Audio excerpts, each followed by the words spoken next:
Welcome, ladies and gentlemen, to ECS Open Division Spring 2021. It's a mouthful, but we're here.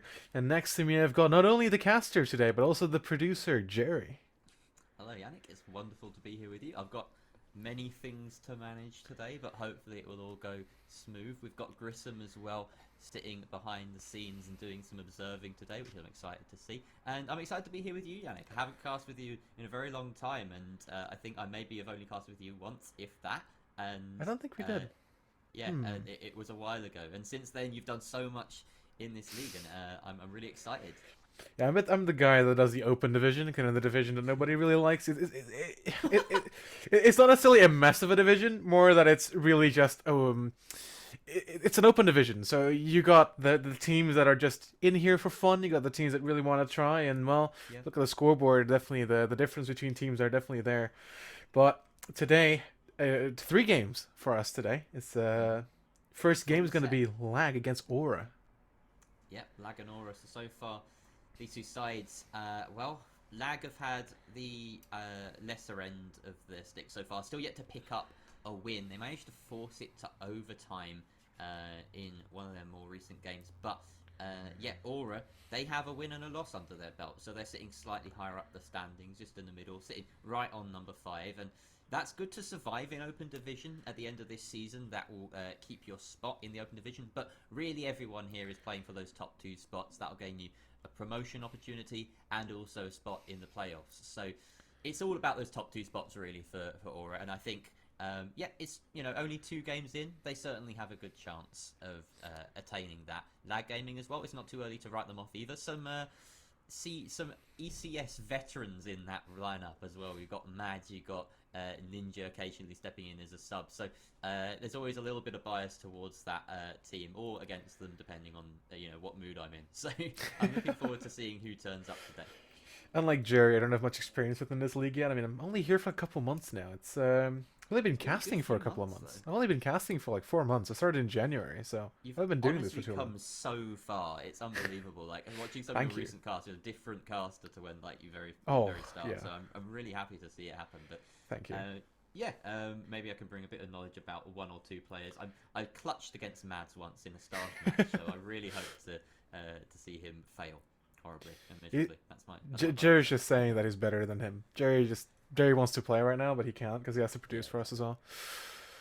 But we're going to game apparently. I'm hearing from our lovely observer, Grism, in my left and right ears, his lovely voice blessing me with the knowledge of the game going on. But yeah, no, Yeah. just want to look at the points right now. Just Aura win and loss. It's their time to shine, get that spot in the top 2. Gotta get starting. Same can be said about Lag. I mean, Lag Gaming, a loss and an OT loss. Yeah, it's a bit lackluster. I think they've been lagging behind in the league so far. Time to catch up. Fix that internet. Ha ha. Dad jokes. Dad jokes are plenty today. But Yeah. Cafe Oh my god, Dostoevsky. with both of us, it's going to be the worst. It's gonna be a good cast, Jerry. It's alright. I'm, Yeah. I'm hyped for this one. I'm hyped for this one. So, Cafe yeah. Dostoevsky though. First ban Thatcher. Did you expect it or not? And that's a rhetorical question. I expected it as much as I expected to wake up this morning, I suppose. Okay. Yeah. Yeah. Ace being banned, though, that's a slightly more interesting one. I don't think we've seen many Ace bans in total at all across the league. He tends to make his way through just by virtue of the fact that there are so many hard breaching options nowadays. And, uh, taking an Ace off the board, what do you really do? You force the attackers onto Hibana and Thermite, and Hibana's pretty versatile, all things considered, right now. So, bit of a soft ban there. Perhaps the smoke is, the lack of smokes on the attack might help the defense somewhat because it's a useful secondary utility. Wamai and Kaid, fairly standard bans for the rest of that phase. However, both of them being banned is a bit of a rarity because it does mean that we're going to see a fair amount of mirror probably, especially on the top floor on this Cafe Dostoevsky. Yeah, Mira is just really strong, especially on Cafe Dostoevsky. You're talking about the top floor indeed. Holding from top white and planks there, just holding towards piano is so strong, but Lag Gaming maybe choosing to kind of fool Aura here by not picking it immediately. I expect a 6 pick onto the Mira. No. VOI exercise. Don't need cameras. Let's go for banshees.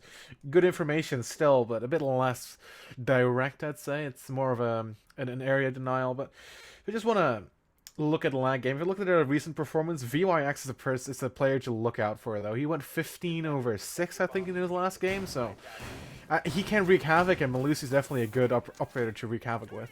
Get some good kills. Yeah, that MP5 is just such a comfortable gun. I suppose it's a favourite of many players of the game, just by virtue of being in it for so long. You know, you got it on the dock and the rook, and sure, it doesn't have the ACOG that it used to, but it's still just a solid option, even with the holo. And yeah, Malusi, once you set that utility, you can be as wild a fragger as you like. You've even got a C4, and I think most likely we'll see her playing around the sort of mining and dining area, just to leverage that C4 and play from beneath, force out the attackers to, you know, think twice about stepping into those banshees, stepping into this barbed wire that we see the Kanye setting down. And really, the heavy utility dump in piano is something we've all become very accustomed to in Cafe. The lack of a mirror is an interesting point that I just want to touch on before we get into the meat of this round, which is they're opting to bring the Maestro, which is definitely a way of sort of mitigating that lack of intel that you have when you drop the mirror. But also, with a mirror, you know as an attacker that defenders are going to be stationed in those mirrors. They have to be in those positions. And on a place like top floor on Cocktail, that can be really claustrophobic. You know, you get someone on that Cocktail rappel and suddenly you've locked a player into that default mirror spot for pretty much the entire round, and a good nade or a well-coordinated push will spell the end of that one player. So this gives them a little bit more flexibility. Their intel options are, you know, a bit more spread out, not needing to be manned constantly. They've got the deployable cameras and the Maestro cam. Ooh, speaking of intel, Artie's gonna get droned out by Aura and find his demise. It's wild find, I guess, that a headshot off. Bit of a ring around the rosies there, playing a bit around the pillar area, but he couldn't survive for much longer. Did delay a good 30 seconds there. Might come in handy for lag gaming in the long run, but your roam is now already dead. So more than half the round to play with for Aura to gain some more map control, push some of these defenders away, and well, they're doing just that. They're sitting down below the site now. They could decide, maybe let's open up from below, maybe destroy some utility from there. Let's relocate some of those defenders, Barry and Wild on the Zofia and the Ash, the oh-so-powerful entry-fragging duo. Two amazing guns and, well, two amazing players to supplement those guns. And speaking of amazing players, we know Ardi as a really potent fragger from a couple of seasons ago, but he's been the opening frag here. Unfortunately for him, Wild gets a second kill of the round after finding that opening, and a third. He's going, you know, mental, insane. There's a word I'm looking for. I can't quite find it. It's on the tip of my tongue, but Wild is just fragging out, and Hydro is responding with a kill onto Takumo, getting rid of that gridlock. Not the biggest pick, especially after she's already set a utility, but Vix and Hydro left in the 2 versus 4 after that 2 versus 5, and JLo makes it even harder now for the Smoke, who has to land every shot he takes. But Wild is there with the 4K on the round. Immense stuff from the Zofia, sets the pace for this match, and Aura take the lead. Good first round here from Aura. Getting good map control, getting already gone downstairs and pillars really did open everything up for them. They were able to come and relaxfully open up the floor downstairs and reading. That's how I think they got another kill, and ultimately was just Wild getting 4 kills, going wild himself. That's Zofia. That's I mean, the words. I knew yeah. Yeah, it's he's going insane. I mean, honestly, 4K in your first round, and your attacking side as well. I mean, Flat Gaming need to look at their options right now. This is not how you want to start your defensive half, especially on Cafe, a map where you would really want to get at least 3, and honestly, ultimately 4 rounds on the board in your defensive half. Losing your first one early on like this, it's going to put a lot of pressure. But they're going to retry again. They're going upstairs to Bar, and a little bit of a change of picks here as Vix, you call him? Not VYX, Vix. He, yeah, it's much easier to say that than spell it every time. True, that's a good point. Yeah, he decides to bring some different kind of utilities. Area denial again, and it's less set and forget this time. It's the Goyo, actually.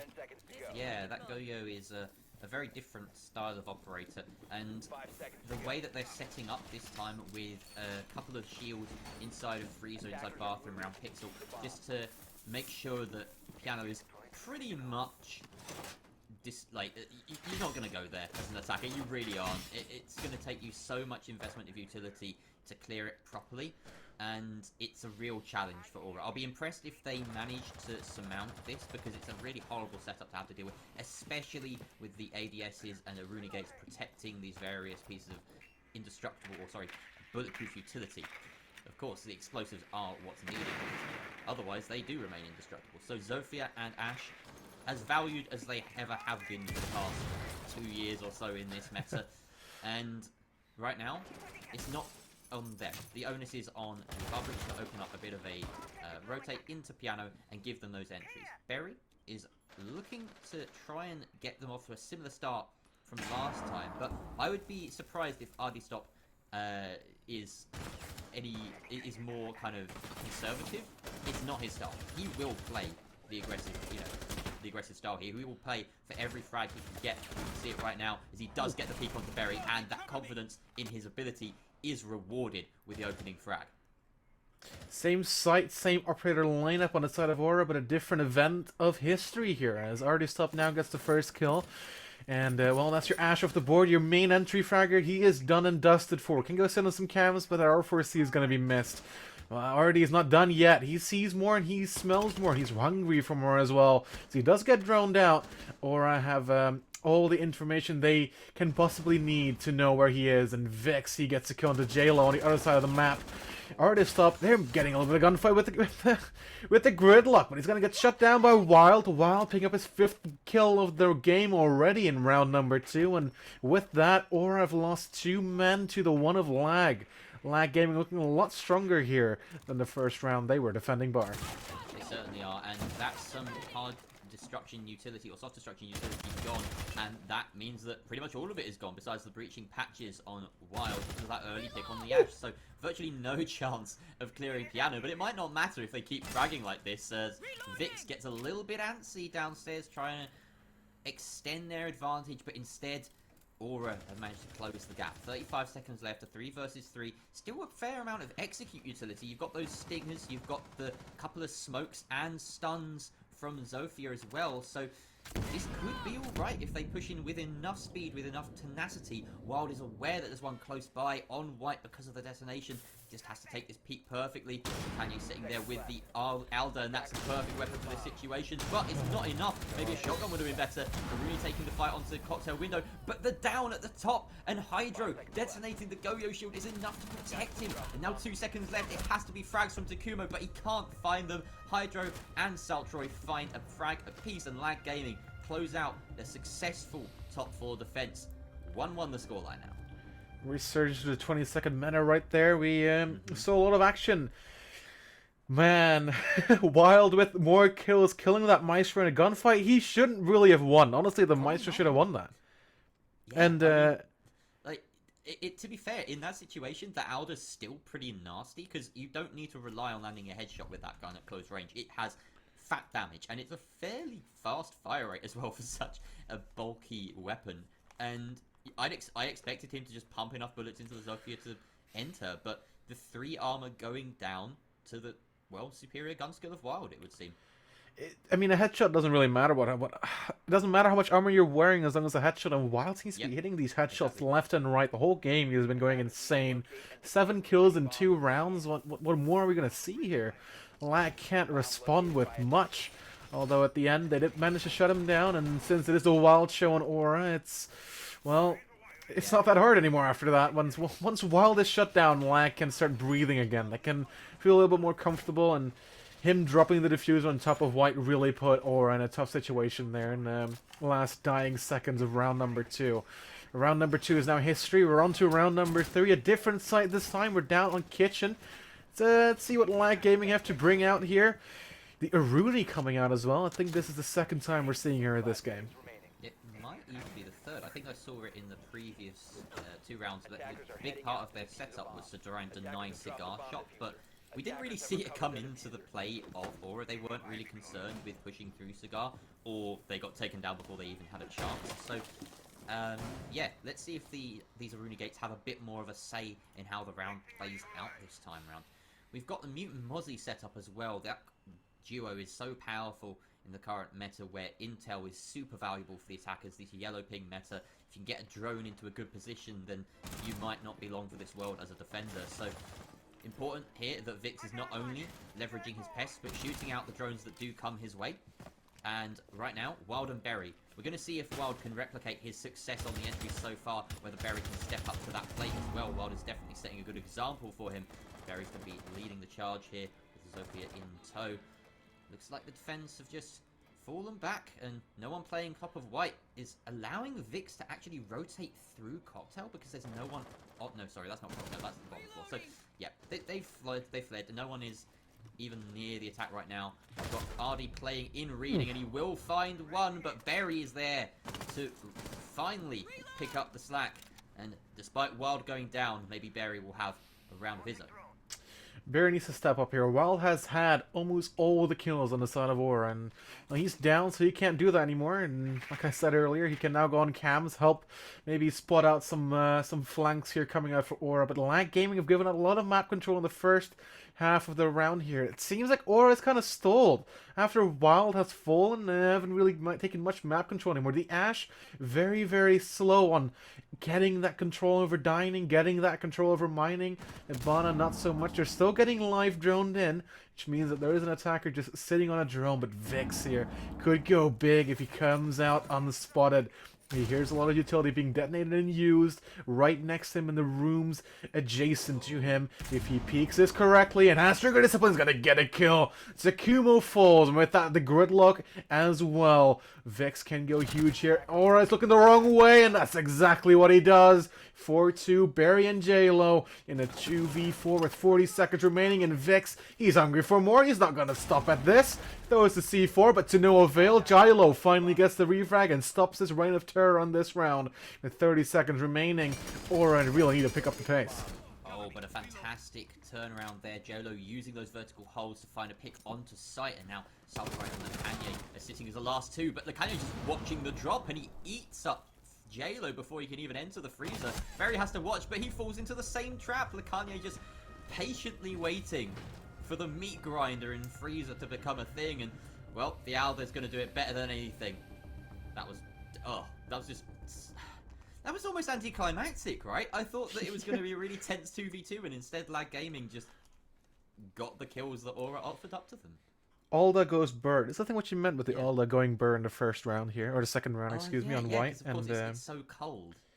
It's in the freezer. I'm surprised he wasn't shaking more and he's shivering like that. Yeah, exactly. Good. He's got a good bit of blubber on him. True, he does. It's probably really warm in there. Must be sweating. Imagine playing on border with that amount of armor. It's gotta be really warm. It's gotta be sweating in there, man. But either than that, that round was dictated by Vix's roam, just wreaking havoc with that. Muzzy getting 2 kills, killing Berry ultimately, and coming in to avenge Ardy. He really stopped Aura dead in their tracks, and once they really need to get going, like I said, the Aldo was there to go burn and stop both those the attackers from Aura to really get in. And with that, Lag Gaming has now gotten 2 rounds on the board. A little bit of a sloppy start in round number 1, but they're getting back. This is where I'd want to see them. I want to see them getting more rounds on the defense, and like I said, 4-2 would be ideal. If they can win this round, they can definitely solidify their position here on their first defensive half, and well, it's only a matter of time, really, to see what Lag Gaming can bring. Reading is an off-site. It's a site where the defense typically not really expected to win. Although it is definitely winnable. It's, Cafe being a map with a lot of winnable sites. Reading is defendable compared to some other maps with really only 2 main bomb sites. So I can see Lag Gaming pulling a 3rd round here. Yeah, Reading, probably better than, say, a good equivalent would be Gym on Clubhouse. Yeah. I'd say that you see a bit more success here than you do on Gym and Clubhouse as far as tertiary sites go. It's honestly one of my favourite sites in the game. I feel there's so much vertical play that can come into defense and a push here. Vix is going to find Wild and JLo. What happened there? Melusi and Piano just goes unaccounted for. The pixel spot working for her, and that could be round over. You've lost Wild and you've lost the Sledge, so really very little chance of leveraging any sort of top-down pressure once you do, if you do, clear out the top floor at all. It looks like Berry is just hunting on the bottom floor, trying to find an opening, and the rest of his team holding red stairs. And, well, they're going to see if they can find a way back into this round, but I think Berry has given up. He's going to be heading up red stairs, and they're going to attempt this push 3 versus 5 instead. A refrag really needs to come out of here from Aura. If Aura can't get a man advantage, can crawl a little bit back in man advantage, it's not going to be a good round for them. They've already lost so much self-destruction, if you've highlighted, Jerry, but a kill here is what they need. Top needs to get a kill here on the Muzzy playing upstairs. Excuse me, not the Muzzy, on the player playing inside Cocktail, but he seems to be very slow in doing so. Barry does get a fix, and that's the refrag that they needed. Good that Malusi's not off the board. They can breathe a little bit safer here now, but Takumo, he's tantalizingly close to that player playing in bar. Does Aura know about it? They surely do now, as the shots are flying out towards that direction. I think it's already playing with the R4C, excuse me, the 416C. Just getting my guns messed up here, but he needs to be eliminated. Does Aura want to get a good chance on executing onto this site? But look at the timer. He's wasting so much time. And, well, bullet flying into his head is going to stop that time waste. And now Aura free reign, but with only 35 seconds remaining, it's going to be a really tough execute here for them. Takuma just checking that wasn't a pest-controlled drone there, but no, that is your teammate. Very few bodies on the board mean that they don't really know that Cocktail is clear at this moment in time, and it is free ground for the attackers to take, but they just have to get a move on with only 20 seconds left now. They have very little to do. These Banshees are still causing such an annoyance, and the timer will hit red. The C4 from the mute finally comes out, and now Top Xander down. No time to res. Effectively a 2 versus 3 here. Hydro sitting beneath. They have gone for the res, in fact. Drop will come through, and it's down to Hydra really to hold on to that door. He will find one. He won't find a second. Berry takes him out, but the timer has elapsed, and that is basically it. Lag Gaming holding on off the back of a brilliant entry. Couple of kills from Vix, just burning it down, and they complete a perfect circuit of their defensive sites. You saw the Malusi charges really doing their magic there at the end, delaying the attack so long. They can't move. Even how much you'd want to, you're just stuck in that endless buzzing and that endless vibration of the dubstep pyramid, the whoop whoops. How do you like to call them? What is your nickname for those Malusi gadgets? I've gone for whoop whoop before, but dubstep pyramid has such a beauty to it. I know, it sounds so fun. You may have to use that. You've never heard of dubstep pyramid before? Dubstep pyramid is a great one. Yeah, I will accept the use of the word pyramid as a reference to the monolithic, beautiful monuments. Despite the fact that it's not quite a pyramid, it's like kind of it's like a UFO type thing, right? But that's got the same ring to it. True. Dubstep pyramid does sound really nice. Sounds like something does. you'll find at the club. It's been a while. It sounds like an Illuminati thing. Ooh, and it is very scary to come up It's against, very especially 2012 meme. Oh yeah. But 2012 meme energy to it. Yeah, the 2012 meme energy really stopped Aura there. With that energy, they pushed him all the way back, pushed him down to a crawl, and no time for the execute. The Surya gates were there. They really couldn't do much. They had to lose a lot of HP. Takuma was on 1 HP. Top Sander was on 1 HP. Barry was the only one full needed to run in, but it's just so tough. Lag Gaming, honestly, just riding off of those 2 early kills from Vix. And yeah, as you said, pulling it through towards the end of the round, and now we're back at bar. Or really to start getting these rounds on the board. Well, if they can't, it's going to be a tough defensive half for them. I still have 3 more chances to do it, so I wouldn't count them out just yet. 2 more chances, excuse me. A lot of how these games have come down to, or how these rounds have come down to, is basically whoever gets the advantage at the start wins. We've had 3 opening kills in a row for Lag, and 3 round wins. That very first round where Ardy Stop died from the immediate roam clear of Wild, that's the only one that we've seen Aura manage to follow through and get a win with, and their hopes will be really high now as they manage to replicate that success on this 5th round. Berry finding the opener onto the Jaeger, and Ardy, well, despite having a fairly high impact so far with his 2 kills, a lot is really resting on whether he gets those kills or not so far. It seems that Aura really are riding on this momentum. Once they get opening fragged, or they get killed early on, they kind of just stall and wait for a minute. They seem so very calm. I don't know. They just seem very, I don't know, flustered once their first teammate gets killed. And with the reverse happening, getting Lag, giving Lab the opening death here, and just stumbling over my words. Excuse me for that. They can start pushing again, and as you can see, the amount of confidence in their push and their roam clear now is so much more than it used to be in the previous rounds. So I hope Aura can make something of this. Takumo is just gonna put down some roam deterrent here. Vix on the roam could go big, but no. Wild shuts him down, and with that, now the man advantage onto 2. +2 here for Aura, looking very good. A very similar round in the round number 1, I've got to say. Yeah, this is looking pretty cut and dry, as have a lot of the rounds so far. It's just advantage gained, advantage rolled with, and I want to see a big clutch come out at some point, because that's what I'm really excited for. But Lekanye may be able to work this angle to his advantage, and clearly the Caster's Curse just coming through very strong there. Wild takes off the head of the Maestro, leaving us in a 2 versus 5. Hydro and Saltroy, they may have some utility at their disposal, and the defensive setups from Lag Gaming have been fantastic so far, but the picks from Aura have just surmounted that obstacle that has been put in their way. With 30 seconds left, Lag Gaming's biggest friend is the timer. They need to sit pretty, maybe work these tight angles. I'm expecting Hydro to try and grab a couple of kills from this position in Bathroom with a shotty, but really his time is ticking, and so is the ticking time of Aura right now, as they need to try and push through. Saltroy will find Wild, and that spells hope with only 11 seconds left. Topsander has Diffuser and can try and set it in default. It's going to be very difficult to deny. Finally, the smoke goes down. It's all on the Aruni, who has so much work to do with the P10 Roni in hand. It's just not going to be enough. JLo swings in through the double doors and cocktail and will secure the round for the attacking side of Aura.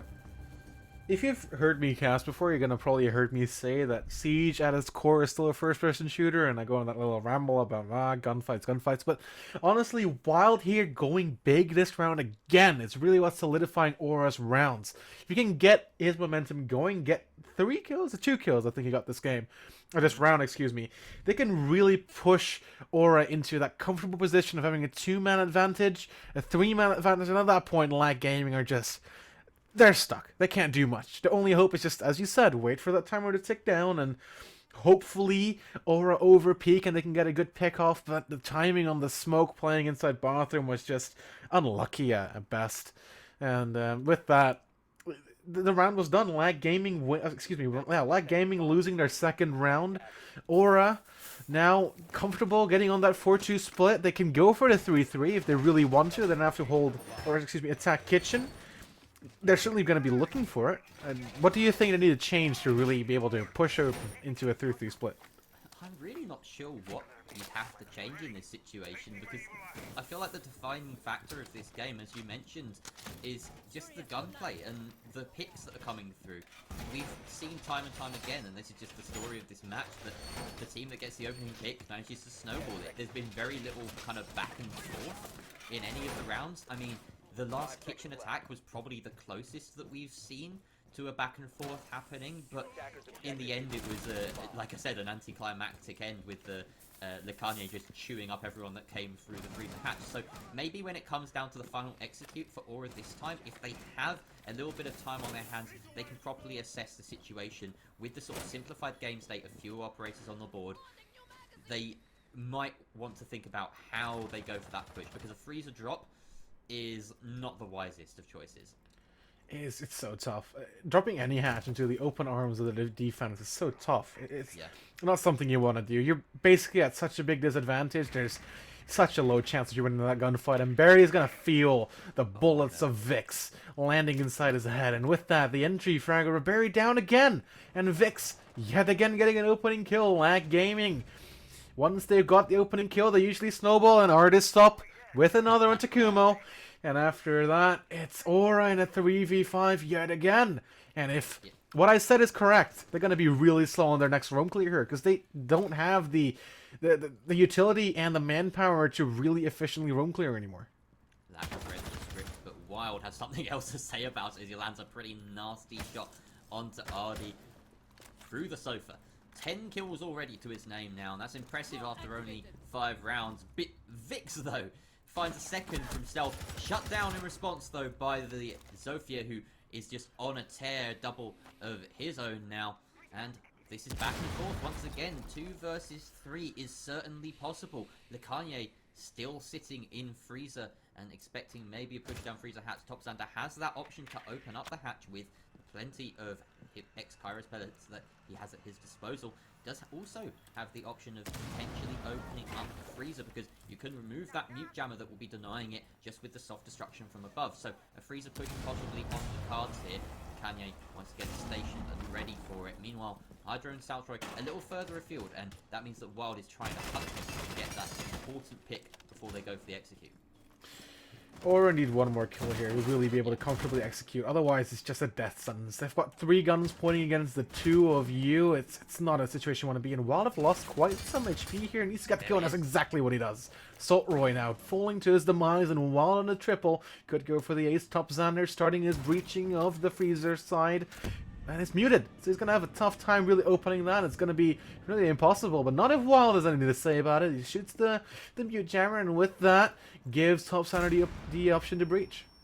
Yep, and that could be crucial. They now have a couple of inroads, and this is going to be a tough one because it is still only a Hibana walk hole. They have to be really careful with how they approach it, but he's sending Wild round to main, and he's just going to be the main point of contact. The quad on the round, he's on for the ace, but he's down. Top Xander in the 1 versus 1, has to try to stick the diffuser with only 5 seconds left. Hydro is getting closer and closer, doesn't decide to secure the kill. Wild, though, doesn't give the call quick enough to Top Xander, and Hydro will secure the frag. And there it is, a great little clutch. We were asking for it, and Lag Gaming have delivered.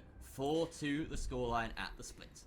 Lag Gaming are going to be feeling really happy here with the position they're in now. 4-2 on the split, as we're going to go have a little bit of a tactical timeout. Okay. Gonna have them talk a little bit about what they what have going for them. They have I think it was Lag calling a tactical timeout, correct?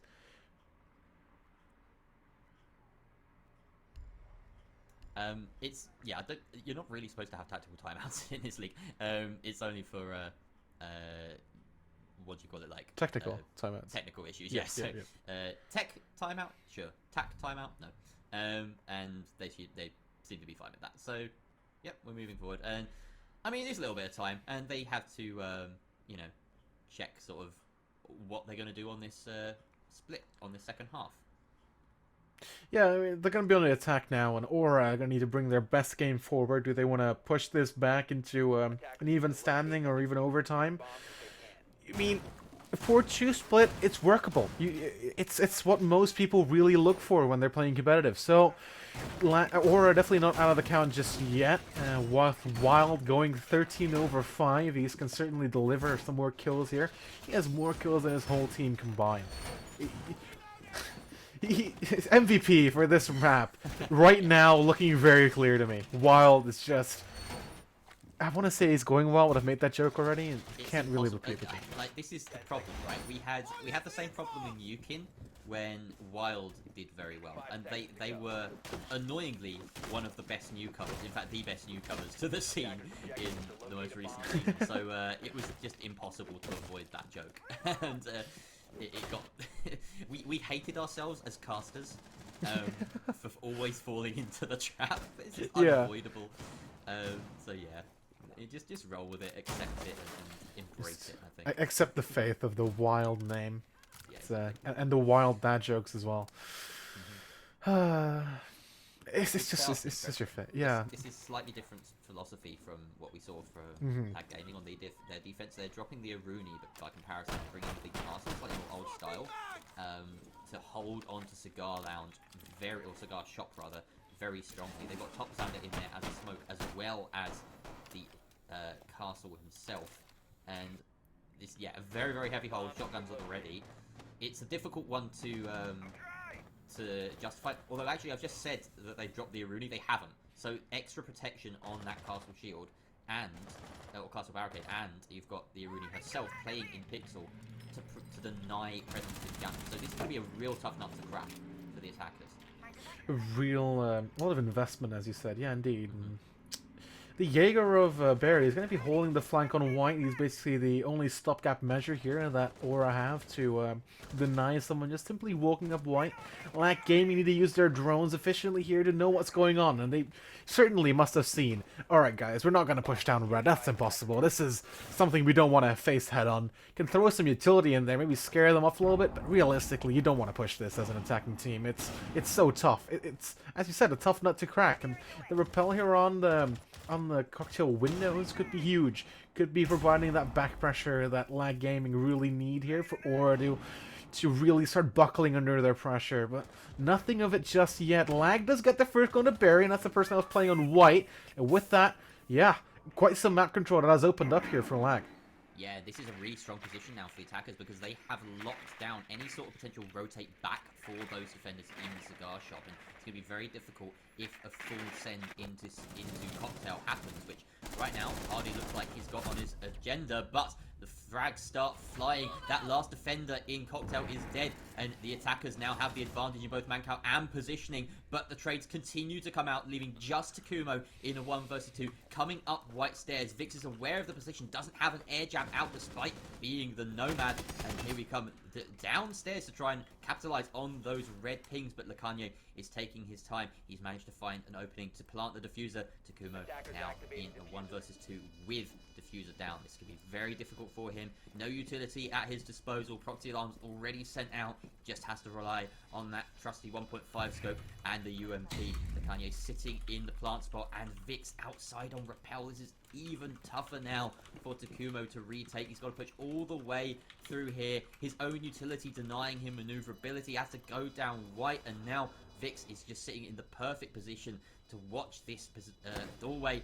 Takumo aware that there may be someone at the end of the hallway, at the end of Cocktail, but Vix is right there to take the head clean off the castle. Never really in doubt in that post plant, and well, Lag Gaming, they're beginning to surge forward. They opened up quite a bit of daylight between themselves and Aura. 5-2 now the score. Very good. Ooh, wow, voice crack. Ooh, ooh, ooh. No. Rough one. Yeah, that was a rough one. I don't want to talk about that. But Lag Gaming with their first attacking win here, similar to how Aura did it.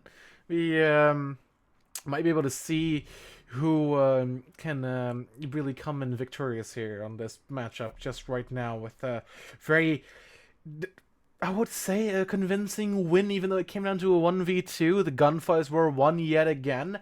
Wild losing his gunfight. I mean, honestly, I'm gonna say it. Wild is holding Team Aura, like, is holding him together at this point. If he dies, I've never seen Aura win a round when he dies.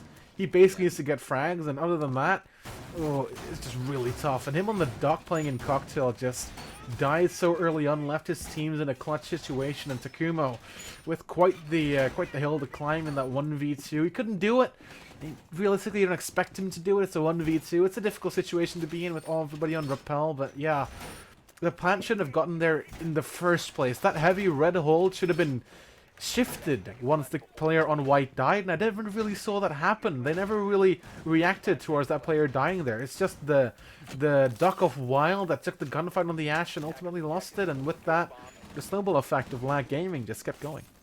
Yeah, I think perhaps a couple of rotates, maybe one inside of Piano that leads to either Trash or to Freezer would aid them in that situation. You can see you've got the Iruni punch holes, and that's going to be great for the Iruni herself playing on Pixel to deny anyone that decides to drop into, well, the trap that is set up through across from New Hatch to Red Hatch, but that would be foolish of Lag Gaming. They've already solved this puzzle once before, and the answer was apply some pressure to Cocktail. And right now, I feel as though Aura, they're putting a lot of faith in this setup when we've already seen it fail once, and it was essentially the reason that Lag Gaming grabbed the round.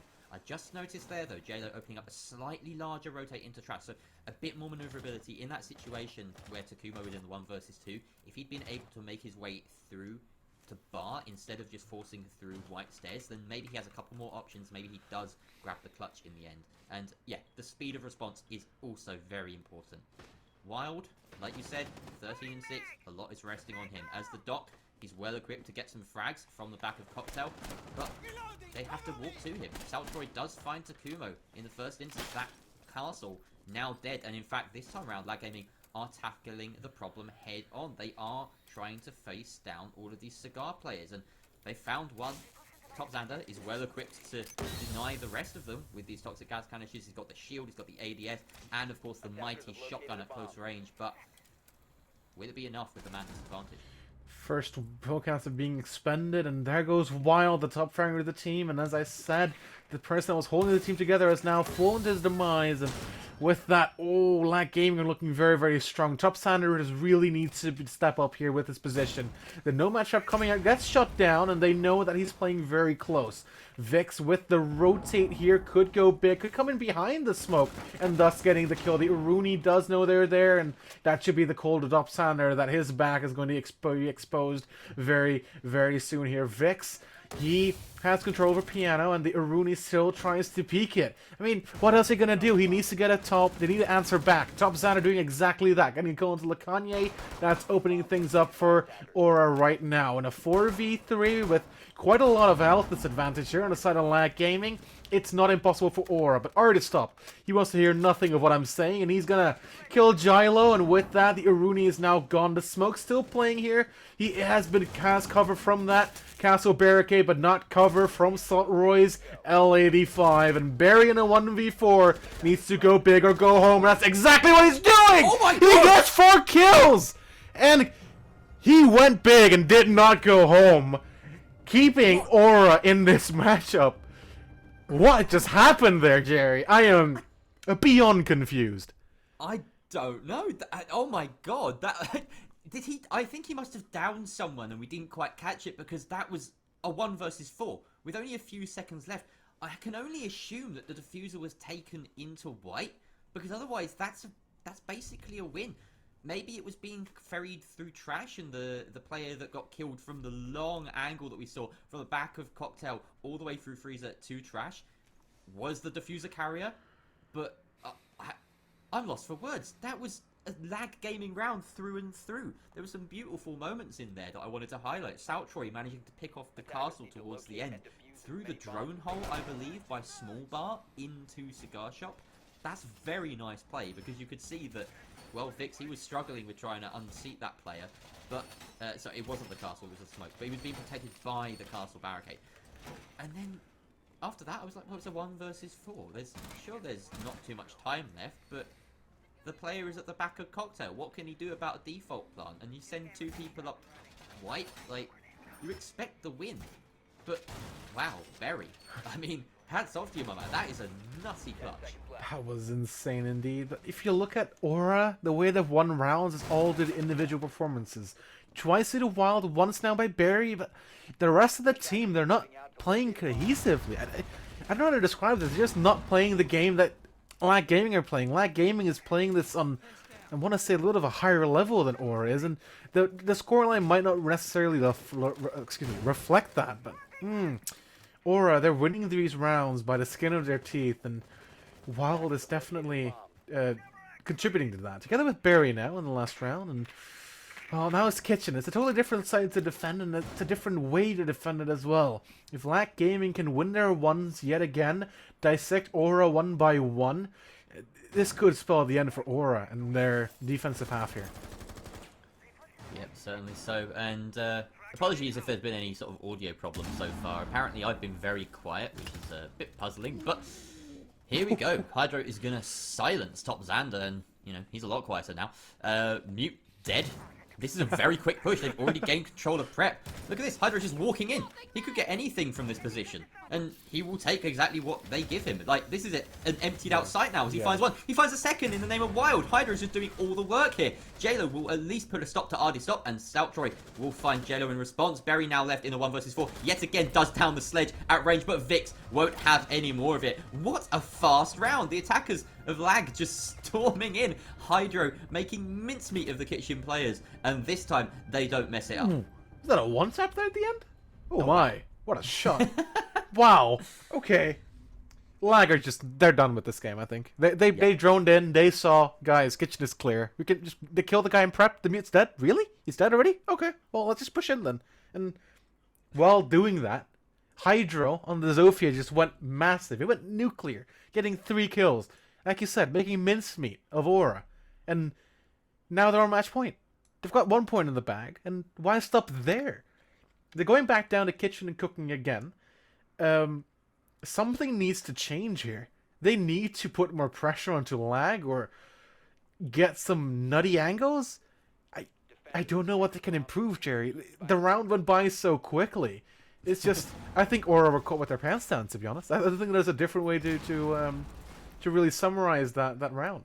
Yeah, there was basically not enough presence on that kitchen side. It was virtually just Top Xander on his own as the mute inside of prep, and no utility invested in bakery. And that gaming said, you know what, we're gonna enter at the point of least resistance. They took that ground very quickly, found the mute, and past that point, there was nothing really stopping them. No one on the top floor at all from Aura to deny people walking in through prep either, with some vertical angles. And I think just the pieces of Aura were spread too thinly there. You saw so many people stacked towards VIP, towards Coat Check, and really, once that gaming took control of Bakery and Wedding, they had no problem just walking into sight, and Hydro, well, he held mouse 2 and just, when heads appeared, he clicked mouse 1. That was what happened in prep, and I think it's so difficult to analyze beyond that because Hydro just went nuts. Yeah, Aura need to step up. This is their do or die moment, and the next 3 rounds will be that. If there even is going to be 3 rounds. Lag Gaming don't want to see that. They want to just win this and get those 3 points in the bag, finally winning their first 3 points after only getting an OT loss, giving them 1 point. This is going to put them well. They're finally going to get on the standings with a good amount of points, maybe even catch up to Aura. I don't know what the exact standings are right now, but Lag Gaming has just decimated Aura at this point. They are dissecting them piece by piece, and unlike Aura, Lag Gaming seems like a cohesive team that are actually playing together. Aura seems to be the one-man dream when they do win a round, and when they don't, they look like your standard rank squad.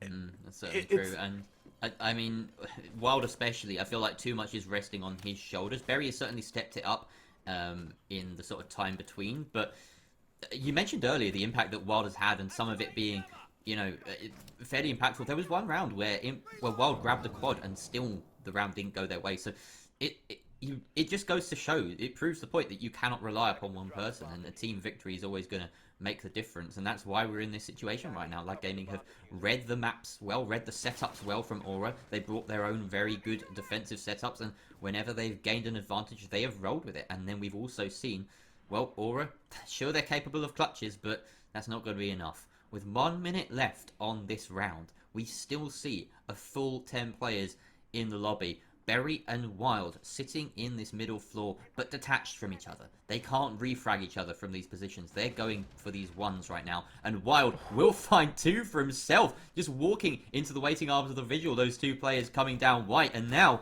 well, Berry is going to try and step it up. Playing from Mining, he's going to be expecting the push through pillars, but Wild is still under absolutely no pressure. Finally, a bit of pressure comes through. Lekanye trying to peek on through. Sorry, this is Hydro. And who's going to win it out? It is Hydro taking down that Vigil, but there's still presence on this middle floor from Berry, unless he's fallen back on the meantime. In the meantime, with only 20 seconds left, still the roam clear coming through. Saltroy finally clears out that Jaeger, but 3 versus 3 with only 15 seconds left. Once again, the meat grinder comes through, but Takumo is going to be on the end of it. Lekanye takes out Top Xander in response. So many frags flying back and forth. We're left in a 1 versus 1 as Lekanye comes to push through the rotate. Takumo is just hiding for time, and Aura, they managed to snatch a round right there off the back of a very nice roam and the most delayed push coming through from Lag. By the skin of their teeth, and yet again by Wild going bonkers, getting 2 kills. Just what Aura need. They're in this for 1 more round, and they can go back upstairs to Bar now, which is hopefully for them a better pick. The way we've seen Aura play their games is they've lost one defense and then they go back onto it. They seem to adapt in a way and they win it. No more chance on adapting now. They need to win these next 2 rounds, otherwise they're out. 2 rounds is all they need. If they can win these next 2, they can push into overtime, guarantee themselves 1 point as well. And as the motorcycle goes by, Lag Gaming, I don't know, they kind of lagged behind there. You were talking about the setup and about the last round, the round before the last round. Meanwhile, in 2 minutes' time, what did they really achieve? Top 4 control? Yeah, that doesn't get you anywhere. No, I mean, like, I'm not a big fan of, like, personally, if I'm casting, I go back and I look, I'm like, I'm analysing the previous round with 1 minute left here, but Lag, you gave me no option, right? Like, do something with the early round, do something with the mid round, and don't leave your roam clear to be successful with only 20 seconds left, because, well, that 1 versus 1, it plays out very differently if there's not, 5 seconds left on the timer. Very good stuff, though, from Aura.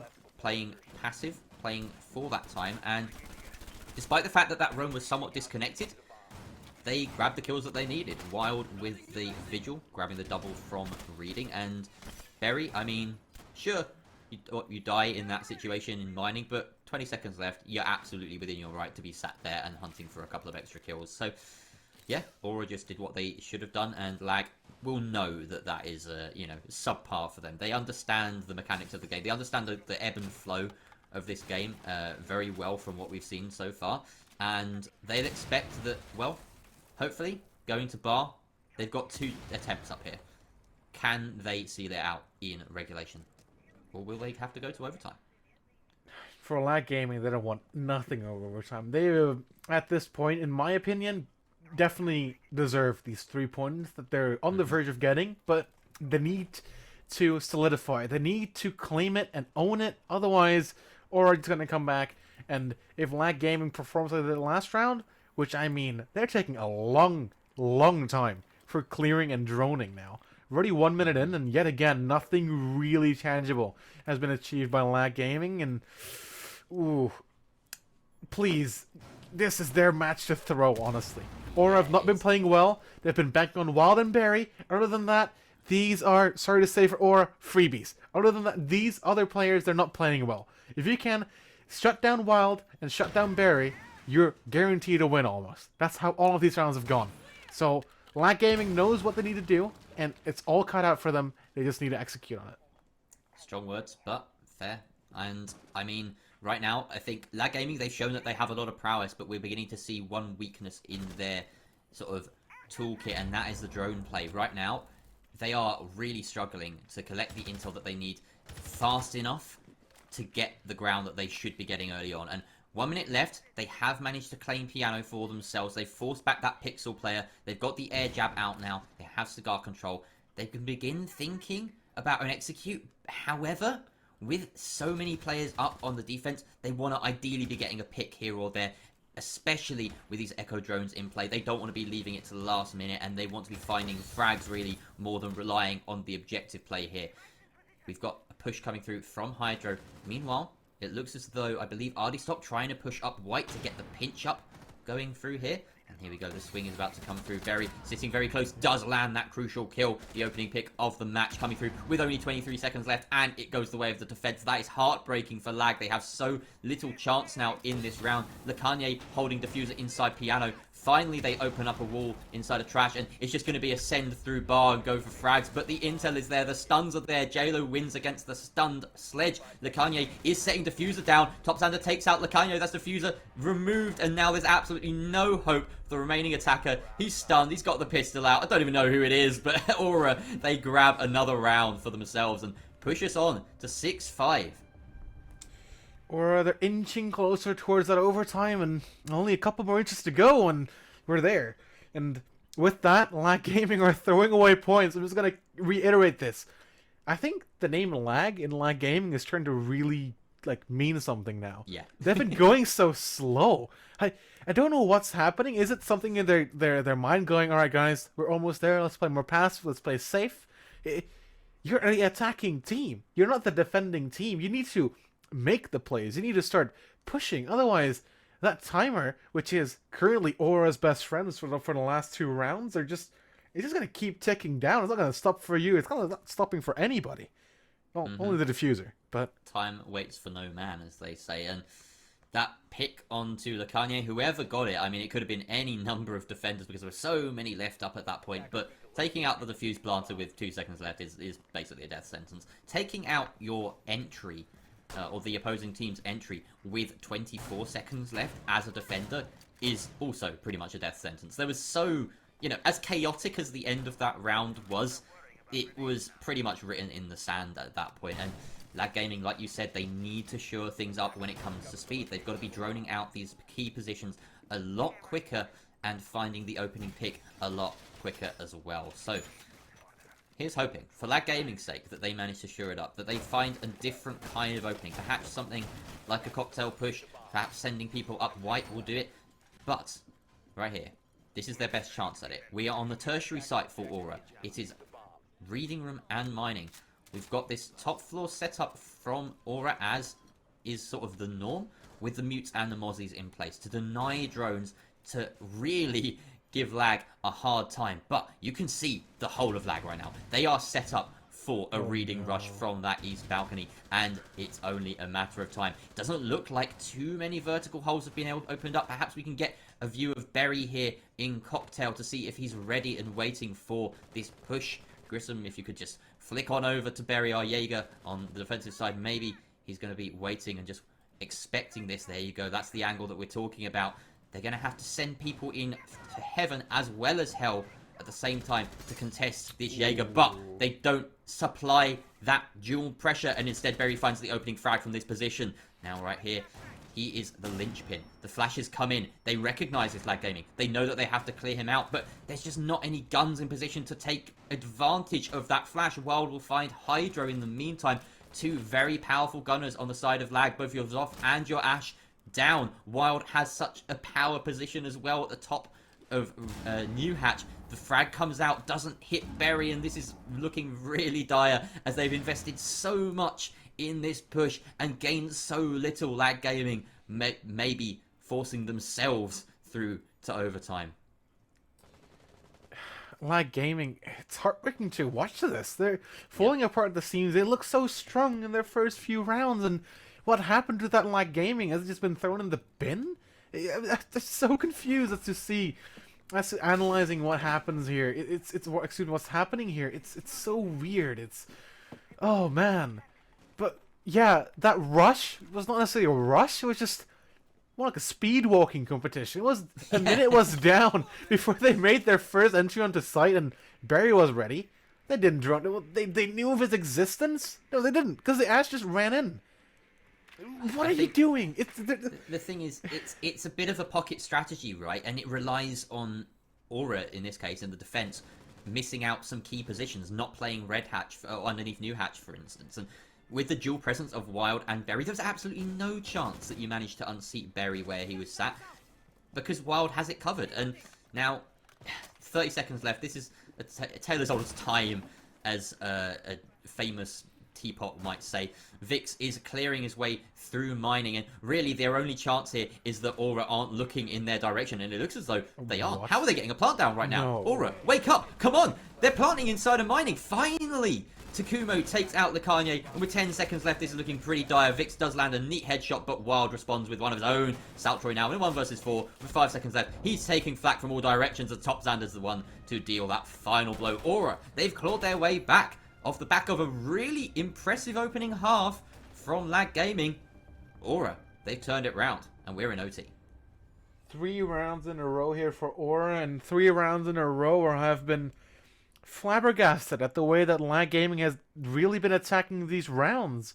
They've seemed slow, they seemed uncoordinated, they've seemed lackluster. They're not doing the necessary steps to facilitate the push and or the rushes that they're doing.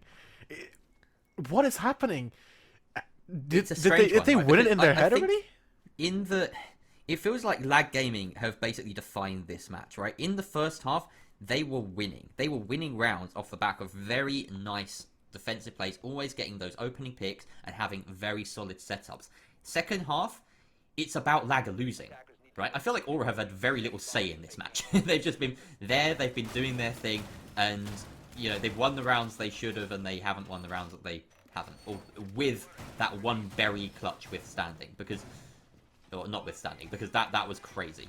Besides that, if that had gone Lag Gaming's way, as it probably should have, then we have a 7-5 on our hands and it's game over. But the one clutch has kind of made a big difference, and I feel like it's Lag's game to lose still. They have, unfortunately for them, opted, or have they opted? I'm trying to work out in terms of map bans, etc. But they are on attack for overtime, which means that unless they show something up, they're going to have to win an attack round to get at least the 2 points that they want. They could have had 3 points today, but now it's only 2 max.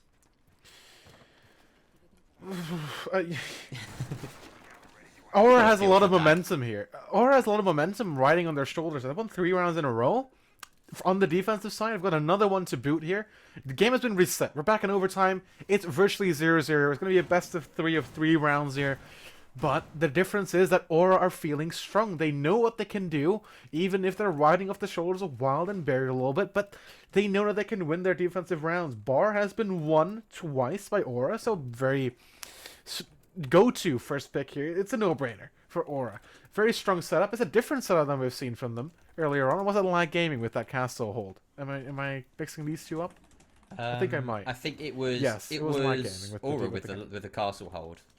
Okay. Lag Gaming just wanted. They only had the Rooney. Oh yeah, They indeed. didn't extend into Cigar Shop. So they've changed their defensive setup. It's a totally different thing now. Lag Gaming need to tackle this head on. A minute has passed, and only now the hatches are being opened. Wow. It's so slow. Yeah. What are they doing? Are they discussing this over a pot of tea? Even I'm faster than that. Yeah. Like I know that hatches open in cafe is like, that's operation number 1. That's on your list. It's the very top. Ardy at least is trying to get something going here, but it feels like he's ahead of the curve right now. There isn't the support, there isn't the drone work ahead of him to give him the intel, and he's just basically peeking and trying to pick off these players.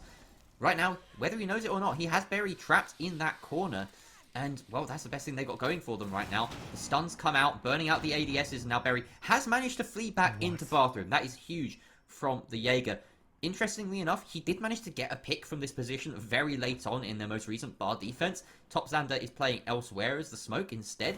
Bit of an odd sort of investment of utility and operators in my opinion, but no, the we Valkyrie move. And cam. right now, they're finally getting this breach through into trash. This is actually not bad timing. They've managed to force the players back. They have a possible way in, but once again, 5 players up on the defense, no picks. This favours the defense right now, especially with Wild finding that opening pick onto Ardy. That Valkyrie cam could come in huge later on. Honestly, if Aura can keep that Valkyrie cam alive for as long as they can, it can change the round.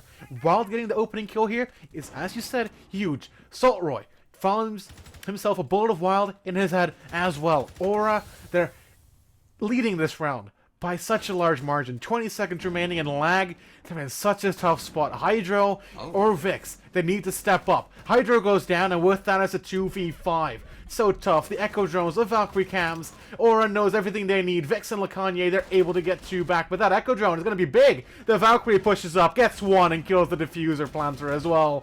And with that, Aura, they are finally in the lead. They finally were able to find a round, and now they're ahead of Lag Gaming. And Lag Gaming need to answer back. They are storming ahead. Not since round 1 have we seen Aura in front. Since then, it's been all Lag all the way. They were 6-3 up at one point, and now Aura sitting on OT match point 7-6. They could be about to commit the greatest heist of ECS history. Okay, maybe not, but it's still a big comeback, right? Kitchen Service is where they're going to attempt to seal the deal. Sorry, that's of course Lag Gaming defending there, and Aura. This is interesting because so far they have not successfully attacked this site. This is a good call from Lag, having 2 kitchen defenses in their first half and 2 successes. I wager that we're going max OT right now, that we're going to see round 15, but Aura, they didn't have much momentum earlier. Now they have momentum on their side. Now that a lot of those guns are beginning to wake up, we're seeing JLo getting some kills as well as Berry and Wild. At the start, it was all Wild, then Berry turned up, and now, well, even Takumo's got a 7 and 8 under his name. That's not too bad when you're playing that support role. I am worried about the state of affairs that Lag are in right now. They are faced with a Aura side that are feeling it and could possibly see that out. Yeah, or are they, I just have a feeling it's Steam Train, full steam ahead. They're ready for this. They want to go. They're taking it to Lag Gaming. Lag Gaming has chosen for kitchen defense. Okay. The chicken defense. Chicken defense. Okay. And let's choose it for kitchen. As you said, a very smart choice, but already stop and Vix here. Their roam game, which they have been pulling off on their defensive half, is what is going to define this round. If they can get a good opening pick on Aura, Aura is gonna be slowing down a lot. As I've seen, Aura's attacking rounds. If Wild and Berry can't get that opening momentum, that opening kill, they tend to stall out a lot. So a lot of pressure for Lag Gaming here is resting on their roamers to waste time to get that opening kill and to ultimately force Aura to hastily drop a hatch like they did in round number 2, or hastily push through a doorway so Lag Gaming can capitalize on that rush momentum and that rushed feeling and that feeling of disjointment on the side of Aura when that situation does come out. But Aura, they've gained top floor control. In a minute time, it's a bit on the longer side, but it is faster than what Light Gaming have been doing in the past couple of rounds. Interesting as well that we're a minute 44 in and we still haven't seen that opening pick. Once again, a lot of this is going to come down to how Arlistock plays. He was usually either dealing or on the receiving end of that opening frag as the Jaeger on Lag Gaming's defensive half, and the pressure is being applied towards him. Vix, however, is going to actually be the one to bring some hope in the direction of Lag Gaming, finding that opening pick onto the Hibana. But J-Lo with the nuttiest of headshots. I don't even think there was a yellow ping there. That was just great game sense and reaction to the Valkyrie getting that pick. RD does go down now. So, that opening frag being turned on its head. And Aura, they have the advantage now. 4 versus 3, and it's just anchors remaining for Lag Gaming. They have some power in their pocket though, the Older and the C4 as well of Hydro, just sitting and waiting. But with time against them in this situation and vertical destruction coming through, will they be able to survive when it comes to the execute? An answer back from Lag here with a C4 of Hydro, and that's Barry off the board. The top fragger, well, not saying the top fragger, one of the entry fraggers, excuse me, off the board with 30 seconds left. Aura still have plenty of time to open up these floorboards, dislocate these defenders, and force them to move to positions less ideal for this final push that's going to come out from Aura. J-Lo, he's looking for that kill, and if he can get this kill, it's going to make Aura's life a lot easier. He decides to head off to go for the actual push onto site. 15 seconds remain now, and a brawl is going to ensue. Salt Roy, he starts thing off, getting the kill in a while, and now the top fragger is off the board. He follows up with another one. No, Takumo is going to answer back. And Lacanye now with the Alda. It goes burn. Takumo falls. J-Lo, he was able to get one, but it's all too little too late. As the defense holds on, and now it's overtime. Match point for either of these teams, Jerry. We're all the way to round 15. That was an impressive hold there from the defensive side of Lag Gaming. A lot of it falling on the shoulders of the Aruni, just watching prep, making sure that no one could come through successfully. And in the end, it was a fairly one-dimensional push from Lag. Sure, they had that man advantage, but they sent everyone through prep at the end of the day. And there were too many guns trained on their position. Fantastic work by the Aruni to gain the first 2, and then a good clean-up from the Mute and the Maestro, working in tandem to hold that crossfire from a distance. Such a difficult task for any attacker to surmount. And yeah, I was saying that the attackers had the time on their side. It was a 4 versus 3 for them with about a minute left, but they just couldn't find enough of an opening. They didn't make multiple ways of entry, and in the end, the prep push just did them dirty. We're going to see now, interestingly enough, not a kitchen defense coming through from the side of Aura, but instead, reading. Reading was the side where Lag Gaming went for that really lackluster rush down the reading room door. I hope they won't do it again. Logically speaking, they won't do it again, or are definitely going to be prepared for it. They know they tried it, and they're not going to let there's not a slither of a chance for Lag for that to succeed. So we're not going to see a true proper Lag Gaming attack here on reading. At least that's what I hope. And Aura, I don't know. They're banking on something here. They're banking on a mistake from Lag. We haven't seen Aura prove themselves winning these sites yet. I'd say the last time they won this site was more because of the mistakes from Lag and the lackluster push. So it's 50-50 here, Jerry. I really can't predict where this one is going. Me neither, and perhaps we'll get a look at the top floor and see how this push is going from Lag Game, because we know that by this point in a typical round for Lag, they're still umming and ahhing on the roof, and we need to really see how they're making this progress, because as we can see right now, all those silhouettes on the top floor, they're not on the top floor, they're on the roof. That is not ideal. Ardy is down inside of the top of red, so at least that ground has been gained, but they need to clear out the top floor. They are going for this more standard take, and this is something that Aura don't know effectively how Lag will take. They can assume that it will be fairly default, but they've never seen this. They've never seen Lag do this before, so I really don't know how to call this right now. Ardy is applying that breach onto the wall of Freezer, which interestingly enough in the previous setup from Aura was hard reinforced and jammed as well, but they've adjusted the setup, have Aura, and that's kind of cost them this ground early on. So I'm wondering whether that was a bit of a misstep in there on their part. 1 minute 30, we're halfway around number 15, and Lag Gaming, they've gained enough ground to where I can comfortably say, alright, they have a chance at this. They have a chance to push Aura out of their positions. They know now where Barry is playing on planks. He's holding a power position. Hydro being down spells doom here for Lag. If he gets finished off by Aura, it's gonna be such a painful loss for Lag Gaming. Top Xander, he's downstairs, and Wild gets a kill on Lacanye. And that's the Hibana off the board. Hydro's still down. There's no one close by to pick him up. Takumo finds one on Artist up, and with that, Lag is falling apart at the seams. It's a 2v5 here, ultimately, as Hydro is still just down in pain, bleeding, and Saltroy bleeding too by the shotgun shells from below. Aura, they seem poised to take this. Hydro is still laying down. I'm perplexed at this. He's finally gonna get picked up, and with that, it's a 3v5, but look at the HP, Jerry. Aura in a stern and a very, very powerful man advantage and an HP advantage. God. And it's going to be expanded as Wild finds one. He's going to find two. And with that, it's all up to Hydro with 20 HP to clutch a 1v5. Time was not on his side. Did a fuse in the middle of nowhere. It's all over. I have zero chances here. Wild, he's just gonna pile up another kill. And with that, Aura brings it all the way back from a 6-3 to an 8-7.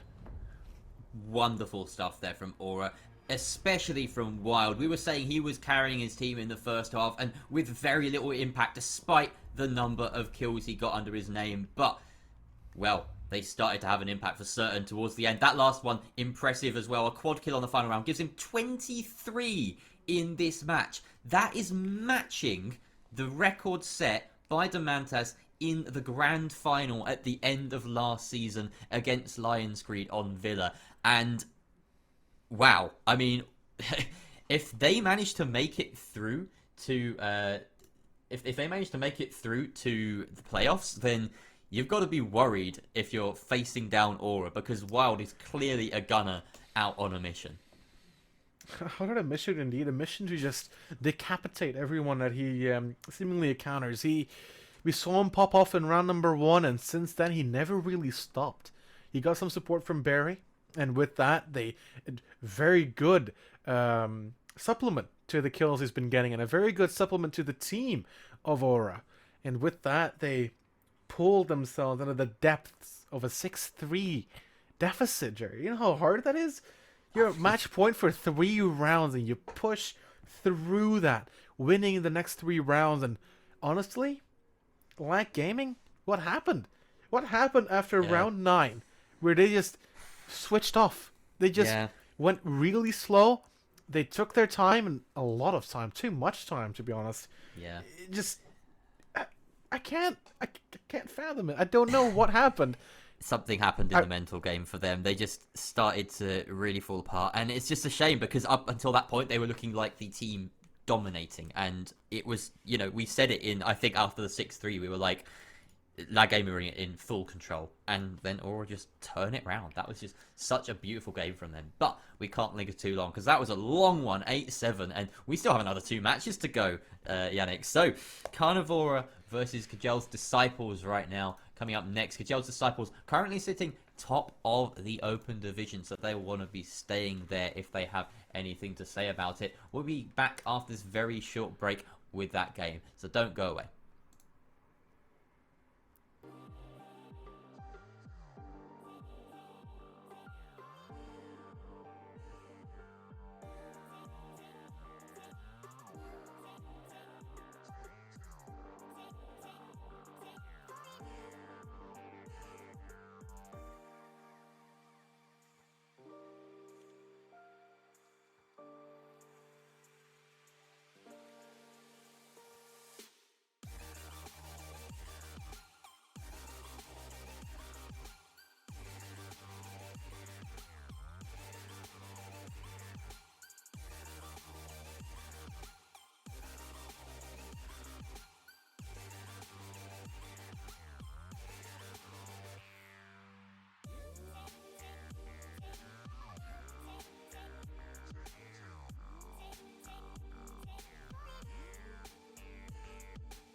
Welcome back to game number 2 of ECS Open Division round Playday 3, excuse me.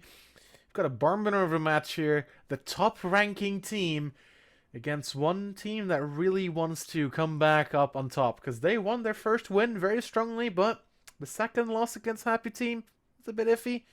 Well, I think you've got more to say about that, Jerry. Well, I mean, yeah, Carnivore, like we said, they're sort of middle of the pack right now, 1 win, 1 loss, and it's difficult to read too heavily into the standings, but Kajel's Disciples, well, they've got off to a flying start with a pair of wins, and it's been, I mean, pretty good. They beat Happy Team as well, so that's the kind of the litmus test, if you will, between these two sides. Kajel's winning 7-3 against them, whereas Happy Team managing to beat Carnivore in the opening Playday 7-4. And yeah, I mean, we're going to find out. Well, I can tell you right now, we're going to Villa, which is quite interesting because Carnivora, they went to Villa against Happy Team in that very first play week, and they lost 7-4. So maybe Kajel's Disciples have played a blinder in the ban phase here. Who knows? We haven't seen them on Villa just yet this season, but they have a juicy resource in the Happy Team versus Carnivora loss. So. If only it was Kavana. If only it was Kavana, yeah, that'd be beautiful. Side note, Kavana, I did say at the very start of the season, would be like a few months ago, I was like, they're one of the best teams in EU, and I got laughed at. And now, sitting third, I'm like, yeah. Yes. Very good. I'm such a big Kavana fan myself as well. Kavana is amazing. I mean, who can't love Murat, right? Mr. Officer's just an absolute legend. Oh, yeah. Also, Sloth, I think yeah, he's a mutual friend as well. Oh, it's pretty interesting. Nice. But yeah, no. So, Carnivora, just to run you through these lineups as well before we head on into the lobby. You've got on Carnivora's side, hang on, I've just got to make this bigger because I thought I could see it, but I can't. We've got Joe Korn, Shingi, Guess, Bongo, and Tax. And then on Kjel's Disciples, Scythes, Pocahontas, Robin, Ruby, and Timsk. And I think, or Tomsk. And that's a fairly familiar set of names. They've all competed in various teams in ECS recently, and I love the name Pocahontas. I think it is definitely one of the best names that we have in the entire division, in the entire league. And EBAC was kind of hunting for best names at the end of last season. There was a couple that weren't that impressive that ended up winning it. I can't remember who it was, but yeah, Pocahontas is probably like in the running there, I think. Yeah, Pocahontas is an amazing game. It's an amazing name, excuse me. I love casting that name. Just Pocahontas getting the 3K. Dude, Pocahontas. What a name. Yeah, I want to just touch up on the... touch up, is that the right word? It sounds really weird. Just touch on. Touch up touch is like... on. Touch up is a different thing, right? It's a different thing. I want to touch on the Carnivore against Happy Team game, which I casted 2 weeks ago with CCV. Carnivore had a really good start there, but they... had a little bit of a trouble really cementing their win. Ultimately, they lost their attacks. I think 5-1 was how they lost their first half. And realistically, even on Villa, 5-1 is really hard to come back in, even on your defensive side. So, Kjel's Disciples, as you said, they have a good tool here. They have a VOD to review, and they definitely reviewed it, I hope, coming into this game. Just a little bit of a read into what Carnivore will bring onto Villa today. So... yeah, Happy Team, they were not that strong, or they were very strong on Villa against Carnivora. Kjel's Disciples, in general, are a stronger team than Happy Team. So let's hope Carnivora actually really gained more experience or trained a lot in the last 2 weeks to really bring a fight towards Kjel's Disciples. The saving grace for Carnivora could be that they're on the defensive half, with Villa being a traditionally more defensive favored map.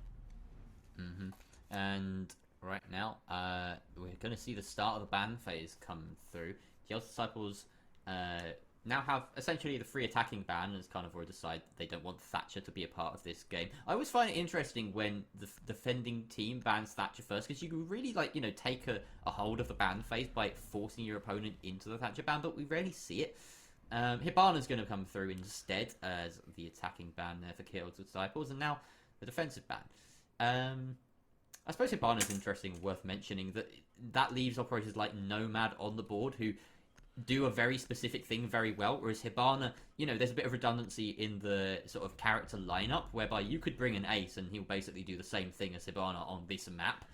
well, because hatches don't really matter here. Mirror is the second defensive ban there, coming through from Kjel's Disciples, and Carnivore now. I mean, I'd be expecting perhaps a Kaid, maybe even a Mute. We don't see Mute bans very often, even though he's very powerful. It's in fact going to be the Valkyrie, so a lot of intel being denied for the defensive sides here. And, well, a lot of other sorts of utility going through the ban phase. Lots of wall denial in place, especially with the Thatcher and Hibana ban. This could be a strong defensive hold for whatever side is on the defense when it comes to locking out those walls. Yeah, indeed. Villa in and of itself is a lot about breaching. Every site you go to, you need to at least breach one wall or a hatch or you name it. Vertical control, especially in kitchen, is very, very big. A lot of soft destruction still on the board here for the attacking side. But yeah, the lack of a Thatcher and the lack of a Hibana could spell a little bit of a difficult time here for Kjell Disciples that need to start on the attack and get a little bit of the brunt of the force here. Carnivora, the lack of the mirror is so strong, especially in Aviator. It's so strong because as the attackers, you're basically facing a rectangle of death, knowing that somebody's playing behind that, and it could peak at the defender's heart's desires. I was talking about AVG, but we're not going there. We're going towards Trophy and Saturday first, as usually it's more of a secondary pick for most teams. Maybe there's a bit of a tactic here from Carnivore to throw off Kjell's Disciples. And I certainly think Kjell's Disciples were banking on an AVG attack here. Yeah, they certainly could have been. And, well, this is the benefit of being on the defense, is that you can throw these sort of curveballs. And we've got, for instance, the defensive lineup here. Joe Korn rocking that Warden. He's going to be very well equipped to deal with any sort of throwables that come his way, especially with the Jaeger paired with him. You can take fights that the attackers just aren't expecting you to take. You've seen a little bit of a niche rise to fame, the Warden, in recent months, and he can be effective if you place him in the right position, but still not, the most optimal. It doesn't share that utility. He's a very selfish operator compared to someone like Mai, who could dish out the pancakes to help, an Ella, for instance, that might play in Closet and be better equipped to take those close-range gunfights than, say, the shotgun of Joe Korn. In fact, he is running the shotgun, so that's worth noting. He's got that wonderful SAS shotgun that he's stolen from the SAS operators. And Joe Korn is actually going to find the opening frag of the round there with the headshot onto sides through that hole. Very neat work here by the Warden, holed up inside of Closet. Such a difficult angle to really clear out. A flashbang comes out thinking that it's going to blind him, but it's a Warden. But Joe Korn is missing all of his shots. And that gives the line of Robin a chance to down him. And this must be known by now. He is in no man's land. There's zero chance for him to get picked up. Not even a rogue Stim pistol could help him here. Pocahontas follows up with one to Bungo. And the Melusi off the board and the Warden off the board. It's a huge start for Kjell's Disciples here as Pocahontas finds yet another. Yeah, and this is an interesting one so far because, wow, the kills have just come through right there for Kjell's Disciples, and now finding that evener, Ruby and Tomsk left trying to fend for themselves here against the two defenders. There's 1 minute 22 remaining, no real opportunity to breach, and they're just going to have to funnel through either Astro or Trophy Door. Or Statue Door. It's a bit tough, but they have the guns at their advantage. These are some very nice weapons in their hands, and they're up against the SMG-11 of the Smoke and that AUG in the hands of the Kaid. They also have time on their hands, so they can afford to drone through, and very little drone denial utility, none at all in fact, means that once they gather that intel, then they could go into these gunfights much more favourably. A couple of smoke grenades as well, just one rather on the side of Ruby, whereas those toxic gas canisters are being sent out to delay the push. This could all come to a head in the next few seconds or so. The push comes through, the attempt comes down from Tomsk. He's right there, he's just waiting, and Ruby is giving the cover. The Tomsk is getting the diffuser down and doesn't see him through the smoke. Oh no, the Shingi doesn't spot through the gas canister the planting Zofia, and that's a calamity there from Carnivore as they allow the plant to go down when they had almost full control, but now they can try and pinch back into Master Bedroom. Very tough task. Taz doesn't win his gunfight, peeking from Bathroom. Now it's all on Shingi. He's got a really tough task ahead of him. Has to land the shot onto the ace. He does know the location now. Tries to swing for the Zofia, but the Zofia is decided to rotate away, leaving him high and dry. The C4 comes out, but it works. It just about reaches the low health Tomps. And now the 1 versus 1 with only 11 seconds left. He has to find the pick immediately or it's going to be end game for him. He finally almost finds the player, but the timer is against him. He can't even make it back to the diffuser in time, just barely, but with only a second left. And Kajal's Disciples take that round off the plant. Pocahontas with an amazing opening kill. Actually, 3 opening kills downstairs. Really started things off here for kills. Disciples, Carnivora, you are so close. If the Kate had seen the diffuser going down, this round would have gone the complete other way for sure. The smoke canisters of your teammate just working against you there. It's honestly kind of unlucky. Carnivora with their first defensive loss here. On a map that me and you have both said is an attacker favored map. Not much has been lost though. It's only 1 round, and Carnivora, if they can get their stuff together, they can definitely make another push here and maybe win the second round. They're going to Aviator Games. They're not going to retry trophy. The line being 6 picked off for the Nomad that you also like to see. It's a very powerful operator on this map in particular, especially when going for that AVG push. It just makes the Master Clear so much more reliable. Once it's happened, you have very little to fear. You know you're going to get a good audio cue. That meaty sneeze will ring out throughout the wonderful villa of Tuscany, and everyone will hear it on the attacker's side. They'll be able to turn and draw their attention towards that flank if it goes down. And it wouldn't even be very wise, because as a defender, you're going to hear the little ticking, the little sort of squeaky noise of that air jab in place, and think better about trying to trigger it in the late game. So it just offers a lot of map control, is what I'm trying to say here. Robin rightfully taking it along. Shiggy trying to stick his Electroclaw in a neat little spot just behind the vault door. That is basically optimum protection for the Electroclaw. It does electrocute the vault wall, and it's virtually impossible to destroy unless you get very precise in your destruction. It's tough to take out from beneath, which is how a lot of utility will be cleared sometimes on Villa, because of a lot of there's an abundance of soft floors. But also, you basically have to push into games to get rid of it. So it's going to stay put. That's the long and short of it. There's no way that they get vault door open with a Kaid Claw on that wall and no Thatcher in play. A Capcan coming out from Gas. It's interesting pick. You don't see it much in competitive Siege. He does catch some people off guard, similar to how a Frost Trap works, right? You don't really expect it, kind of the reverse bell curve, where in the higher and lower ranks he is more effective than on the mid-tier ranks. But yeah, the drones coming out is going to do their job pretty well. Tomsk going to take care of at least some of these Capcan traps, proving that they are better than that. They're not going to fall for some lousy Capcan traps placed along some door frames. And with that, a lot of map control has been established here by Kjell's Disciples fairly early on. We're not even halfway into the round here, Jerry. It's looking very good here. Certainly is, and you can see they've gained all this control. They can think about the execute pretty much. There's, again, without Maverick, they have no way into vault. So they're going to have to try and find some kind of picks, maybe unseat the player on the side of... why are you even cracking that? Unseat the player on main stairs. Pocahontas is going below to try and clear out this Electroclaw. He will have to create a vertical angle and shoot it out. What? Ruby being shot out there. Bongo taking out Tomsk, and that's your Zofia down. Great swing there onto the skull door. Now, 4 versus 5 for Kjell's Disciples. Bongo taking a bit of damage at range there from, I believe it was Robin as a Nomad. This is just going to come to a head through these doorways. There's no real way of opening up anything, and the attackers don't have much of a chance. Joe Korn, though, does go down as well as Bongo, and the kills start to come through. None of them, not many of them confirmed, though, and it's effectively a 2 versus 3 here. Joe Korn will be secured there by Scythes, but Robin is still in a recoverable position. So now a 3 versus 3.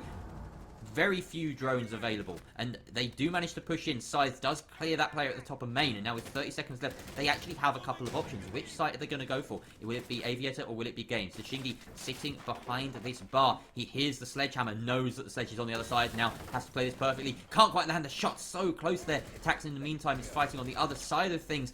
Shingi decides to go close as his smoke goes down, and the close angle works out for the Kaid, but the diffuser is being set. Robin is on the cover, but he's actually going to go for the frag, and he wins it. The Shingi falls. Kjell's Disciples take that round, and we see a second success for the attackers in a row.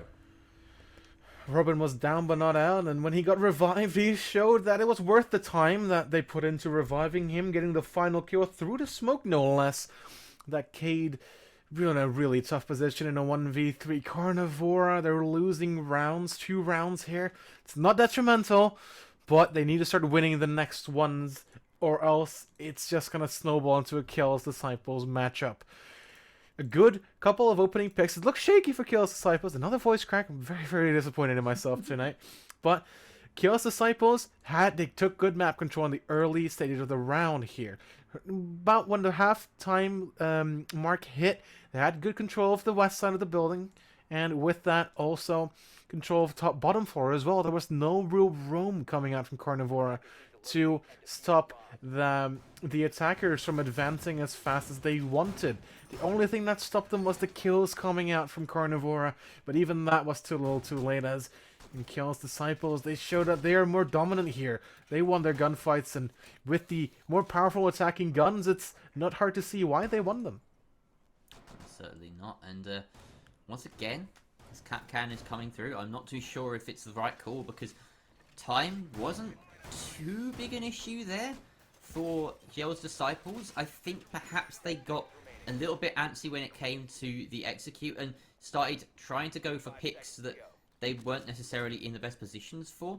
If they waited perhaps for that push round to study to sort of manifest, then they wouldn't have lost as many bodies just if they'd been holding angles from 90, holding angles from Sofa towards Skull. And instead, I think, yeah, those players that were keeping control of the map that they'd already gained just got a little bit ahead of themselves. And it could have been a much easier job for Kajel's Disciples. They've played this pretty well so far, all things considered, but it has been very close. 2 plants, well, we'll call that an honorary plant on the last round, coming through. And Taz is going to give Carnivora a bit of hope here by finding that opening kill. Once again, a vertical angle from the defenders working in their favour for the opening frag. What a utility here. That's now gone down the drain for Chaos Disciples. Tomsk with, of course, those impacts and those stuns. It's nothing to really forget about here.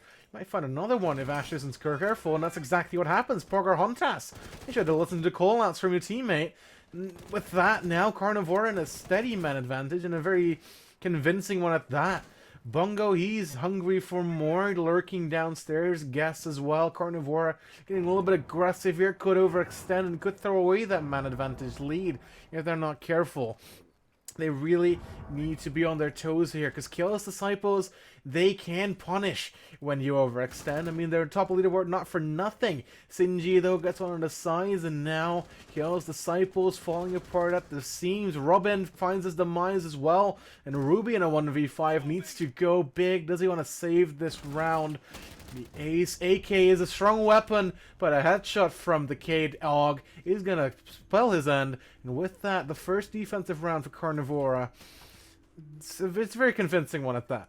Yeah, and they certainly needed that, not just to re-establish their, their mental game, because that would have taken a hit after the first couple of rounds going the way they did, but for the fact that they're defending on Villa, right? We've seen Villa gradually edge its way towards a slightly less defender-favoured meta as time has gone on, but you still need to be picking up a good 3 rounds minimum to have hope here. And Kijel's Disciples, they've already gotten their couple under their belt, so that's really good from them. Like you said, that was just a clean-up. There was barely any content to that round, besides the fact that Carnivora managed to find that opening frag vertically. Beyond that, the remaining members of Kiel's Disciples almost flawlessly collapsed upon every single player on Carnivora. There's nothing really too fanciful about it. And it's forced Carnivora to think twice about going... Oh, sorry, it's meant that Carnivora are going to be on their primary site again, which is a weird thing to say because they lost it the first time, and now they're going back here. But, yeah.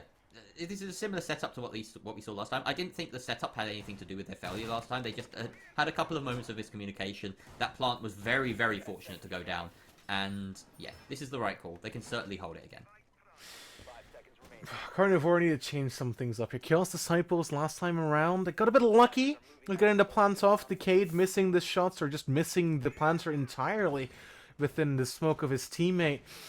Well, Chaos Disciples, they certainly know what's coming here. Carnivore have shown what they've got on this site, and with that, they should use that information to really start winning more attacking rounds here. Carnivora, they need this rounds as well. Sides droning in, leading his teammate, probably the Ash of Pocahontas. We know what he can do. The Capcan gets spotted down below. Pocahontas and Sides now on the kill mission. And mission successful as Guess gets killed and Capcan off the board, but his utility is placed down, mind you.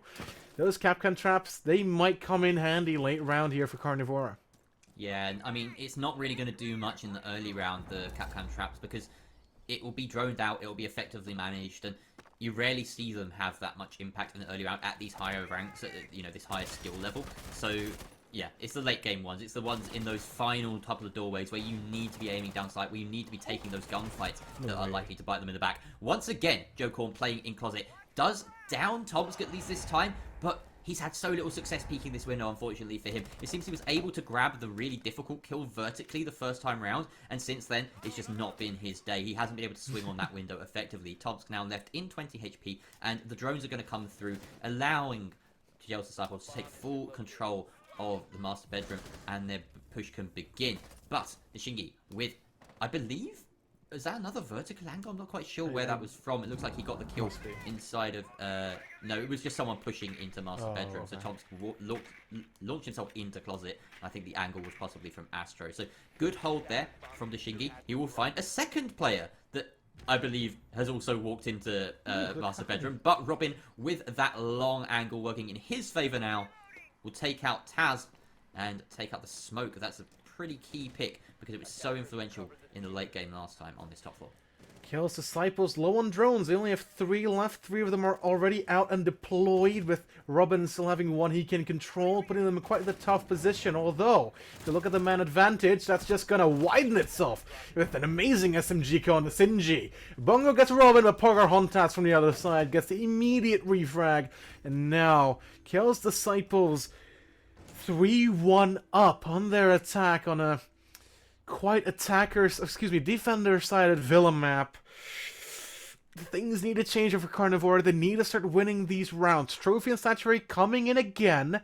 So, what needs to change here, Jerry? I'm missing something here. Chaos Disciples, they're winning their gunfights. Joe Korn going off the Warden. I think he's just kind of decided to 6 foot back to the Wamai, if I'm reading this correctly. Because that Warden play has not been working out for him whatsoever. Twice he's tried to peek that. Twice he's been killed. It's not working. He's missing his shots. Sorry to say. He's missing his shots. And you need to land your shots in that situation. Otherwise, it's a free kill for Chaos Disciples and a free entry kill. You can make the case for a lot of operators in that position. Wamai is a decent one if you want to prolong your life, especially. Although, you know, the MP5K, which Joe Korn is going with, is not the most impressive weapon, especially at close range. It's fairly low damage. You're going to be still wanting to land the headshot. So he's made his job a little bit harder when it comes to the fragging department. He's more likely to survive for a bit longer, though. I'm an advocate of the Ella or the Frost in that position because you force someone to walk in with, you know, either shooting down or at the disadvantage of having to tackle a Grismot, which is very difficult to remove in the first instance. And those two operators also have far more powerful weapons at their disposal. The C1 on Frost is probably one of the nastiest SMGs in the game. It's not the highest rate of fire, but it packs a punch. And, you know, Ella's Scorpion, that can tear through people at close range, headshot or no headshot, as well as having the option of the FO12, which is even more scary in that closet, if you ask me. So, be nice to see them try and do that, but after all this theory crafting, it looks as though Joe Korn has no interest in holding inside a closet, and they're in fact just going to be holding from a distance. Probably the best way to leverage that MP5K. Just doing some target practice on the deer and on the pot. I think it's a wise decision here. It hasn't been working for them. It has only given Chaos Disciples a bigger lead here with him playing there. He's going to decide to go on the roam, as you said, the MP5K. Not necessarily the best gun in the game, or the best gun on the defensive side either way. But it does... A headshot is a kill, right? With the 1.5 times scope, it's really a headshot machine. The 1.5 times is such a nice and clean scope. A lot of players love it, and for good reason. Can't really decipher what he's trying to do here. Taz, though, finds the first gun of Pocahontas. That's the entry fragger off the board, and a good first goal here for Carnivora. Guess follows up with the one to the sides, and both their entry fraggers now down in the ground, 6 foot underground. Carnivora, this is the strongest time, the strongest way they've looked on Trophy, though, so far in the game. Sinji, though, gets found by Thomas, but an amazing refrag from Taxes gets rid of the sledge, and now it's a 2v4 in a very, very tough spot for Kjell's Disciples. Yeah, the shoe is on the other foot now as Carnivora with a 4 versus 2. Robin and Ruby have been performing so far, but then so have the whole of Kjell's Disciples, a nicely spread kill count across that team. Tags, though, on 6 and 3 is really the start at the moment for Carnivora. That is alive, that is. Shingi was impressive last round holding Astro, but he is no more, and now it's up to Gez in this position to try and hold it out. With no one now repelling on this window, it's very unlikely that they check this corner, but it's also very unlikely that Kjell's Disciples go in without checking it. They're going to have the drones at their disposal. They're going to have the Yana hologram as well, and that is not the hologram. That's the real deal. Gez just snagging a kill for himself there on to the spacey Dutch operator, or Danish, I cannot quite remember. Dutch, yes, Dutch, of course. Yes. Ruby is the last alive as the Selma or wielding ace, and he's not got much hope here. This is a really tough position to approach. Does manage to take out Guess, at least getting that refrag, and a 1 versus 3 is winnable by anyone's standards. Does tag up Tax quite a lot and finishes the job. Nicely done, but Taz getting a little bit too aggressive for my liking. Joe Korn, though, sitting in this strong position, has to be swung on by the ace, and that will expose him to Bongo, who is holding that cross deep inside of Trophy, and now he's fighting the Jaeger head on. Bongo will find Ruby just coming through that rotate. Carnivora secure it out. The 4v2 looked pretty solid for them, maybe a bit shaky in the late round there, but ultimately the clutch wasn't happening. Good recovery, and 3-2 now at the scoreline. 3-2 indeed, and I've got to say, Carnivora, when they actually do win their rounds, it's very convincing. But they haven't won enough in this, yet again, defensive-sided Villa. I'm going to keep repeating it, because it's instrumental to what Kjell's Disciples is trying to achieve here. Kjell's Disciples with 3 rounds in the bag already, guaranteeing a 3-3 split is already such a big advantage over what Carnivora has achieved now. They're going back to AVG. They have won it once. One of the 2 rounds they've won. They need to replicate it to even get a slither of hope here coming into their attacking round. Otherwise, I'm having a hard time seeing Kjell's Disciples lose this map. Although, I've said this before in the last game, I did put Aura out of the count, but I was too early with that. They did come all the way back. So, it wouldn't be the first time it happened today, but realistically, looking at this map, looking at Kjell's Disciple is top of the leaderboard in the open division. There's just a strong team. They have the means, they have the gun power, they have the gun skill, they have the coordination, and they're tearing Carnivora apart in the defensive half of Villa. The Carnivora need to win this. I'm just going to wrap this up, or I'm going on for a bit too long. Carnivora need to win this last round to have any chance of hope, any slither of hope, excuse me, in their next half. You pretty much summed it up there, so I won't bother to reiterate. So it's tough. It's a real tough situation for Carnivora, even though they only have that 1 round deficit. Sides is Zofia, and that is normal. There's nothing to digest there. Robin is sticking on this Nomad, and yeah, this is wise, taking control of the master side. And like we said at the very start, those air jabs super valuable in this position in Astro. As soon as you've cleared that side, there's no way that you're going to be retaking it as a defender. So pressure up red stairs is really the only meaningful flank that you can bring. And sometimes an air jab can easily be deployed in that position as well. Wouldn't be surprised if it does.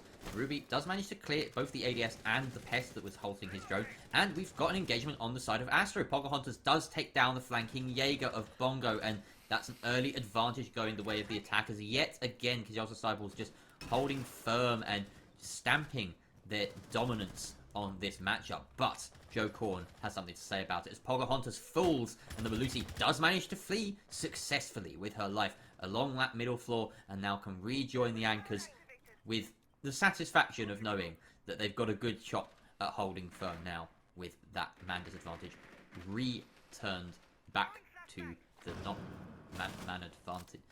It's 4 versus 4. Yes. That's what I'm saying. Yes, Jerry. Yes. Oh, this is a nasty setup. This is a nasty angle. Guess though finds one of the Tomsk, and the sledge off the board means that Carnivore are gonna have to deal with less self-destruction. Tax is holding a very strong angle here, could get a kill, but not if he's stunned like that. Sides and the Nomad are gonna put this together, and it's gonna put the Smoke in such a tough position. But he gets away in a really weird fashion. Didn't really see where he skated off to. But tail between his legs, he's very scared of those two attackers pushing in. They have the stronger guns, they have the stronger angles, they had the stuns. Very wise decision to fall back. Joe Korn also falling back now. He's kind of exclave though. He can't go all the way back as there is a player holding 90. And with 1 minute remaining, Carnivora, they have the man advantage, and it's going to be even more. It's going to be bolstered by Guess finding that C4 kill on to Ruby. And now Size and Robin need to go big.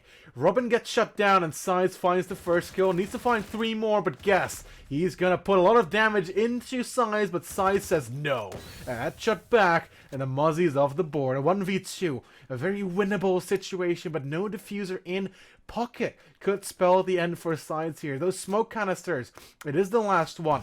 Does Sides know this? He knows the player is playing there in the long angle in games. He's getting tagged through the wall. A lot of HP being dealt here. It taxes. Finds the final kill on Carnivora. They hold on. They hold on to this last defensive round. Ending it in a 3-3 split. Showing Chaos Disciples they're not out just yet. But they have a very tough attacking half coming in for them. Absolutely huge there for Carnivora. So good from Guess as well, getting about, I think it was a triple kill in that mid-round. Just completely destroying anyone that wanted to approach a plantable position. The Mozzie just doing all the work with P10 Roni in hand. I was looking at the utility before that execute began to come through, and it was looking fairly stacked in the defensive side, but then he started spending it very quickly. We saw gas canisters, we saw C4s sail out, and I was like, well, if they don't grab anything off of the back of these, then it could create quite an opening for the attackers, especially with the smoke utility that they have in pocket. But the C4 coming out and connecting with the ace pretty much spelled doom for that attack. No smokes left in pocket, and diffuser dropped in no man's land. That's a really tough obstacle to surmount. Very little weight to force your way through there.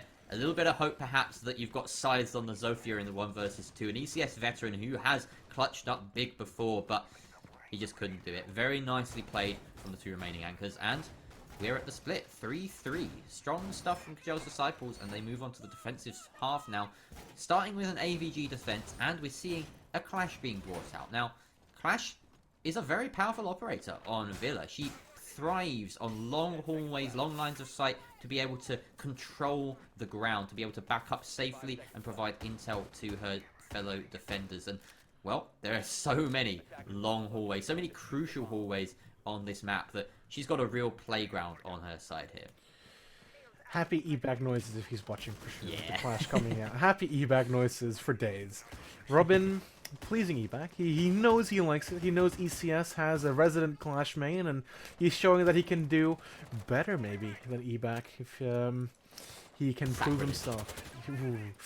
I'm treading I'm treading on very dangerous grounds here. Calling he was so good on Clash in the show match. Not so much against my team, which I'm very happy about, but in the first match that they played against Jess Goat and that lot, like, his Clash was scary. He actually won them a fair few rounds with his positioning, with the intel that he was giving his team. So yeah, I hesitate to say that that Robin's a better Clash. We have to let this round and maybe this match speak for itself and see whether he gets a few nasty plays himself. So, Joe Korn and Bongo, they're both forcing their way into box right now, clearing their way through. There's a lot of utility stacked here, and this is part of the Clash hold, right? They need to deny this ground, and they need to limit the amount of ground that's being covered here by the attackers. Sides has a C4 in pocket, and Ruby has one out. I'm trying to work out whether that's been deployed already, I can't quite recall, or whether it is preset in this box position, because that would be a really nice play. I hope it's going to happen. Maybe we'll see. Guess gets taken down by Pocahontas. That FO12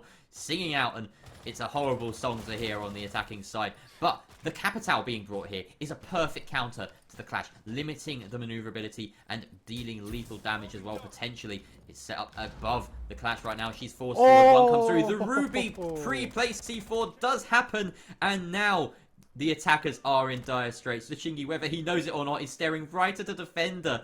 He's expecting the movement, but doesn't see it. And, well, that's Ruby getting away with his life. Another C4 still in the hands of Sides. Gets sent to the window, almost damaging Robin, but the Clash backs away. And now 2 versus 4 for the attackers is going to be very tough. They still have hard breach utility. They still have execute utility in, well, 4 smokes collectively, but they're going to need frags more than anything.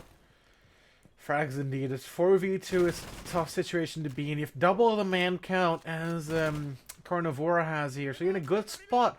The Clash has so much time-wasting prowess. Sinji and Taxes are going to decide to push this from study door. There's the Clash, ready to be a thorn on the side of the defense. Size gets to go to Taxes, and he follows up with another one to Sinji. Kills Disciples. Size just cleans it up. And that's round number 4 for Kills Disciples on their first defensive half. Did what Carnivora couldn't, and win a defensive round in their first defensive round. Hold. Did you say that right? Yeah, it's fine. Excellent sort of adjustment there as well by the defense to clean it up. In so many situations like that, you think, oh, Kajos Disciples, they're going to get ahead of themselves. They're going to, you know, fail to seal this one out because they're just a bit too excited, a bit overeager. But no, they know they have the Clash on side. They know they can take unfair gunfights. And that study setup at the very end was a horrible kill box to be walking into as the attackers. You've got the Clash on the door, and then you have a player top of main and one playing from the soft wall inside of Aviator. No hope at all for the attackers unless they win some very difficult heads-up gunfights. Then that was pretty much it. And the Clash also responsible for those early 2 picks. The pre-play C4 in box that I imagined, that I hoped was happening, did in fact come to fruition. And oh, what a beautiful sight it must have been for Ruby, just sitting there, you know, minding his own business, and he gets the call, blow it, boom, double kill. Good as you like. You're welcome, Ruby. That's as free as you get. I can just imagine the comments of the team going, "Oh, the double kill." It's just you get that X on your screen, and you just think, "Oh, I got a kill," and then you see 2 names pop up. It's so satisfying. It's really so satisfying to see the big number on the side of your screen as well. Oh wait, no, they don't have points. When I'm playing, I love seeing like big numbers, and it's like 220, 240, whatever it adds up to in the end, 250 sometimes on that. Yeah, that's a nice big number. Yeah, going into the 8th round here, second defensive round for Kills Disciples. We see a lot of utility being put inside of the closet, but this time is not as a heads-on hold from Kills Disciples as we saw Jokorn do with the Warden. It's going to be the Wamai playing inside bathroom, opening up the wall with the neat line of sight onto the window. It is going to force a lot of pressure onto Carnivore to inside that window, inside closet. It's going to be so tough to push him out of there, as I think the floor inside bathroom is indestructible. It's a very tough spot to push someone out of. You're going to need someone rappelling onto the bathroom window and pressure him out. He's going to be stuck there for a long time, though, because on the rappel inside Astrology and on the rappel inside a bathroom, that one is going to be stuck there. If Carnivore play that way, of course. The castle barricades coming out as well to cover the Wamai playing there. It's going to be very tough for Carnivore to push him out of there. I'm just saying, and just oh god, I can't even speak. It's horrible. Jerry, please save me. Save me. It's from okay. this mess. I'm here. I'm here to rescue you. This is what a good co will do. I'm here. I'm speaking words with meaning. Shingi is finally on this rappel. This is a key position because that castle barricade is going to play such an important part in the round if it goes unchecked. And he's taking his time just to unsettle the person that's playing in Astro. And I don't know who that is right now, but it's a key position, so it's got to be being played, and I'd be very surprised if it's not. Shingi also, with the SAM cams, can provide a lot of useful intel, but right now we see on the side of our screen Ruby getting down just a smoke and not being confirmed. Depending where he is, I can't quite recall.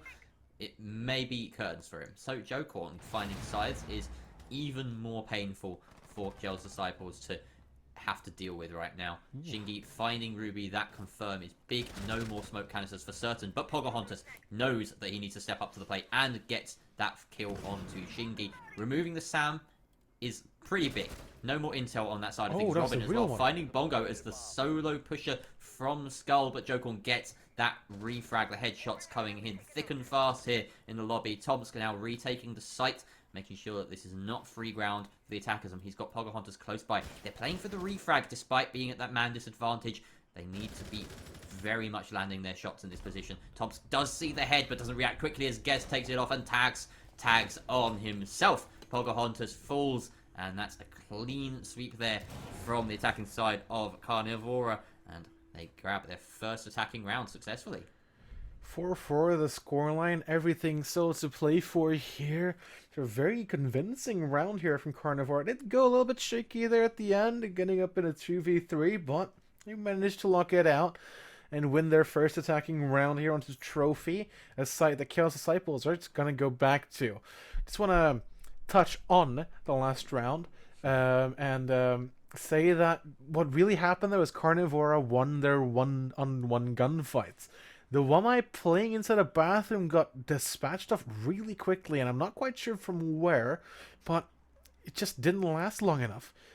A lot of delay there, a lot of potential for delay, but it just didn't work out the way Chaos Disciples probably had it drawn out in their head. But with the Frost coming out here from Robin, it's going to be a whole different kind of delay game here. Those Frost traps, Carnivore need to watch out for those and for their ankles. I certainly do, and this is that option that I mentioned earlier. Frost so useful at holding onto closet. A lot of hop-in windows around that master bedroom area that can be very well positioned for a cheeky little Frost mat.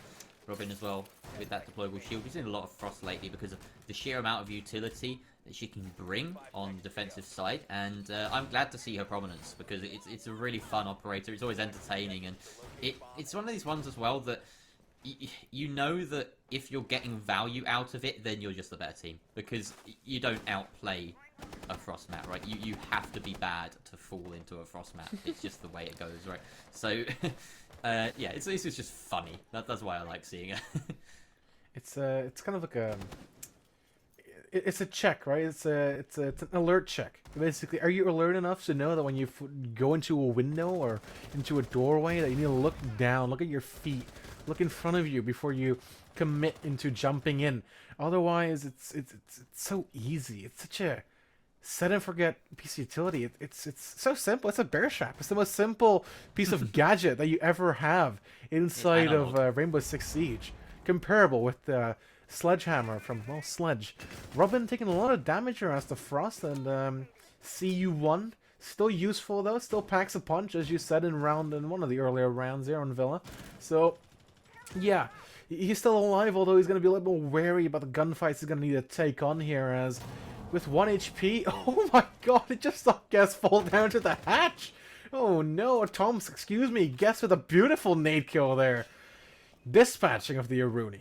That was wonderful from Guess, and yep, frag's well spent, so no more left, but that frag that they've collected of Tomsk, pretty big, getting rid of the Aruni. That's a nice gun that you've taken off the board, but I mean, you know, it's a set and forget utility as well, so, and Tomsk hasn't been fragging out either. They'd be probably better off picking off any of these others, but they're not going to be picky. That was a nice little frag down there. Shingi has yet to show his face in this round as the Monty, which is interesting because usually in the early round, you'll see a lot of the Monty clearing through, gaining map control very quickly, and Carnivora, they've had a trouble with time here. They've certainly gained the control below, but Pocahontas taking out Bongo is going to make a difference there. Ruby as well finds Joe Corn, and finally the Frost we've been watching goes down as Taz takes his head clean off, or the body shot at least comes through. Is that a Frost mat I hear? Did the Monty not check down? He truly didn't. Pocahontas grabs 2.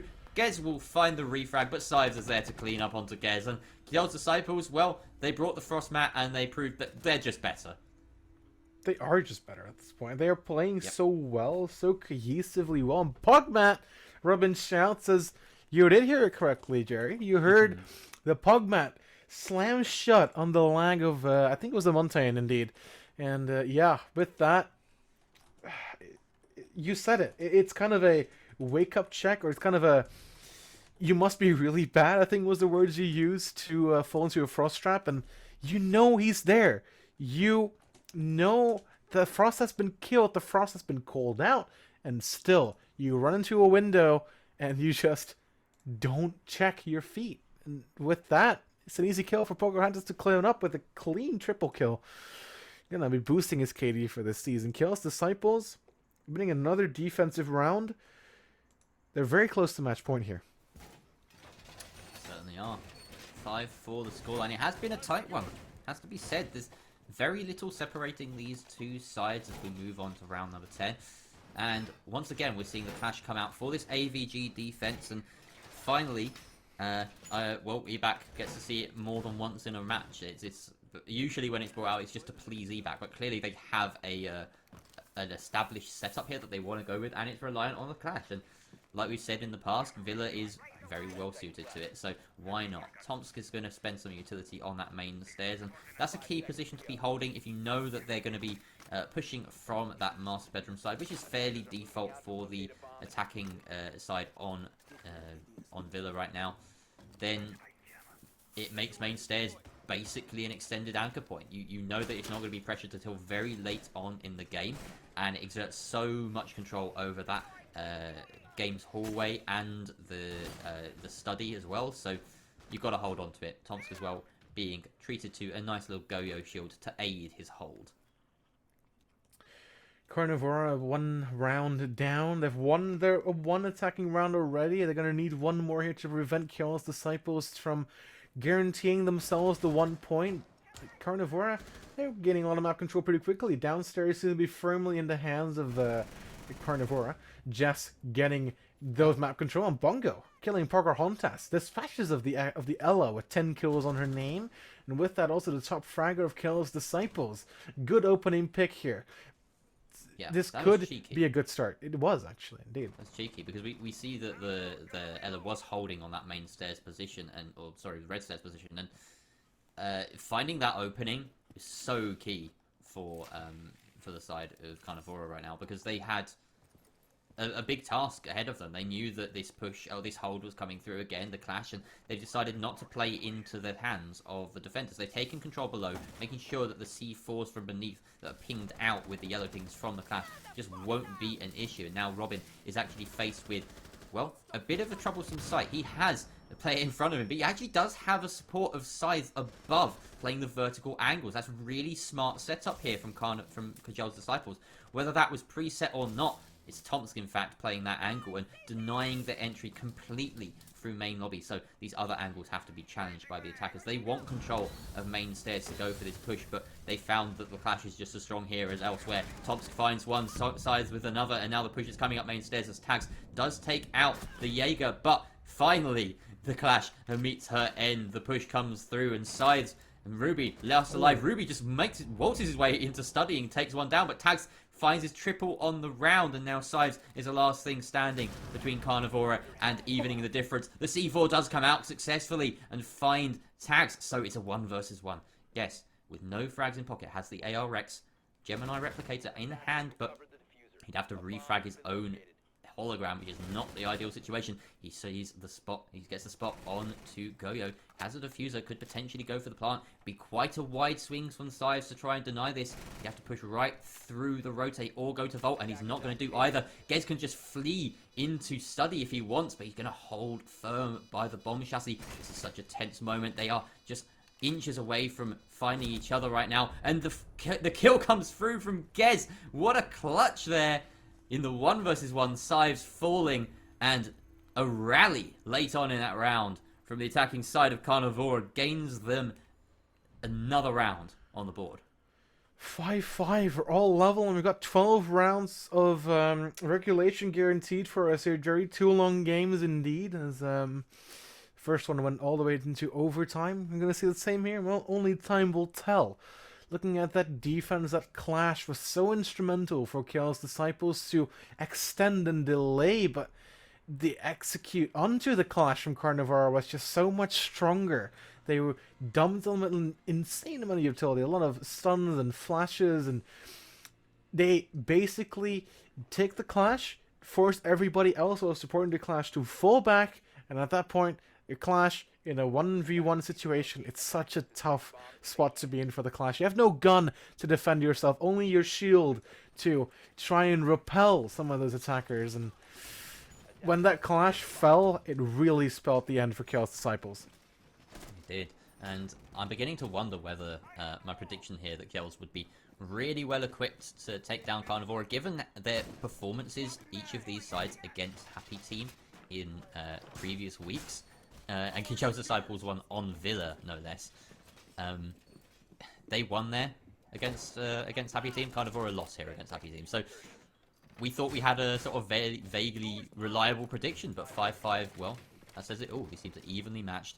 Ruby is rocking the pulse, and that is essential for this site. But right now, Pocahontas going for the early run out. Fairly default one.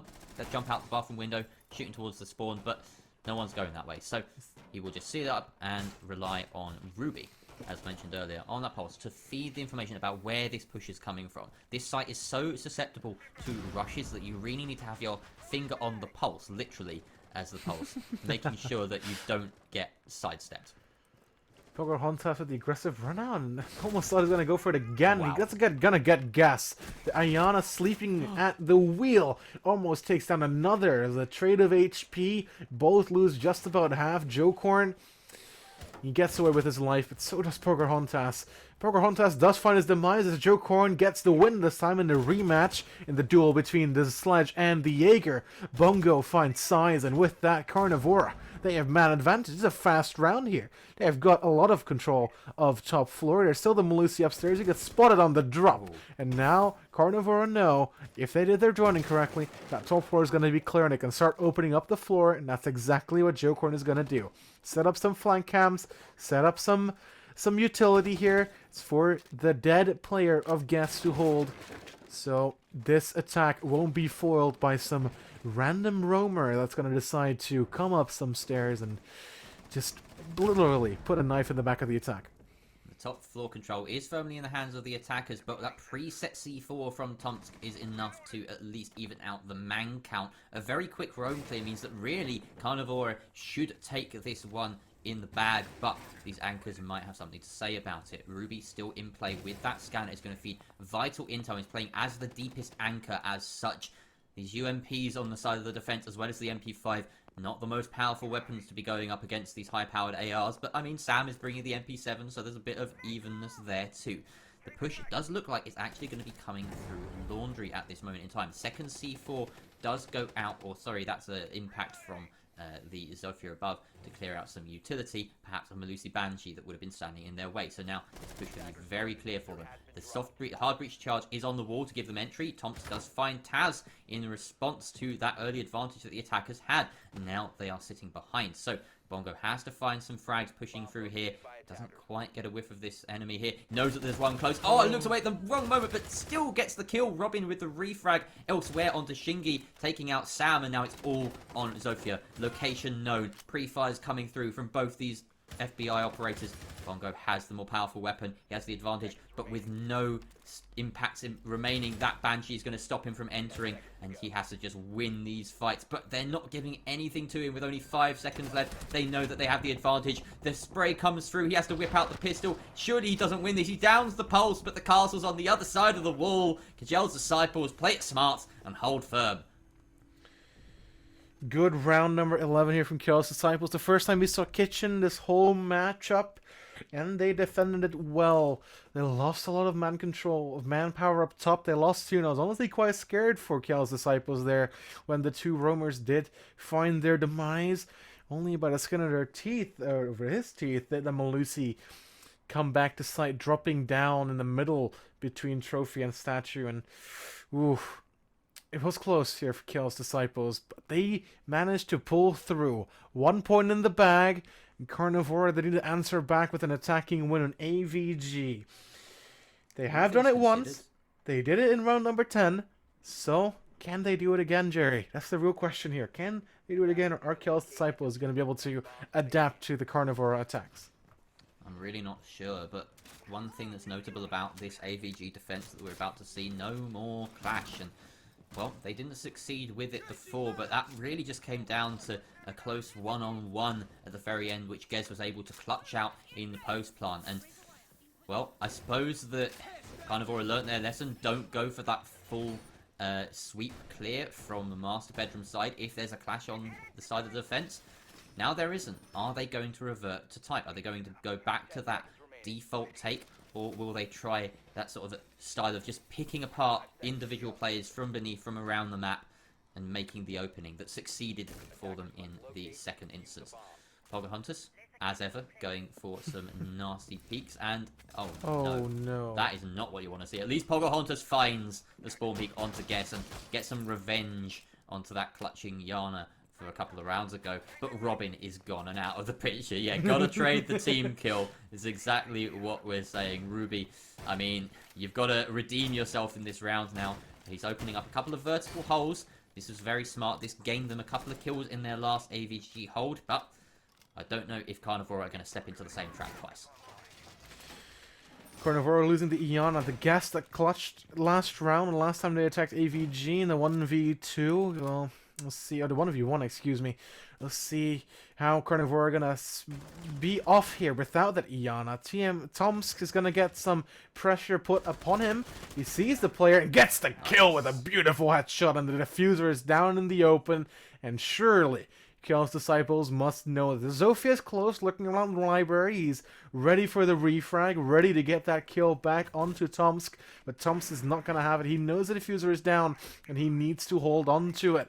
Bongo, he wants that kill. Does he know the Jaeger is close? No, he doesn't. Sides from above is going to rain hellfire onto Bongo. And Carnivora in a 2v4 looking very rough, looking very much worse for our Sinji going down. And now it's all down to Joe Korn in a 1v4. It's such an unfortunate situation to be in. Missing your shots is not going to help you here.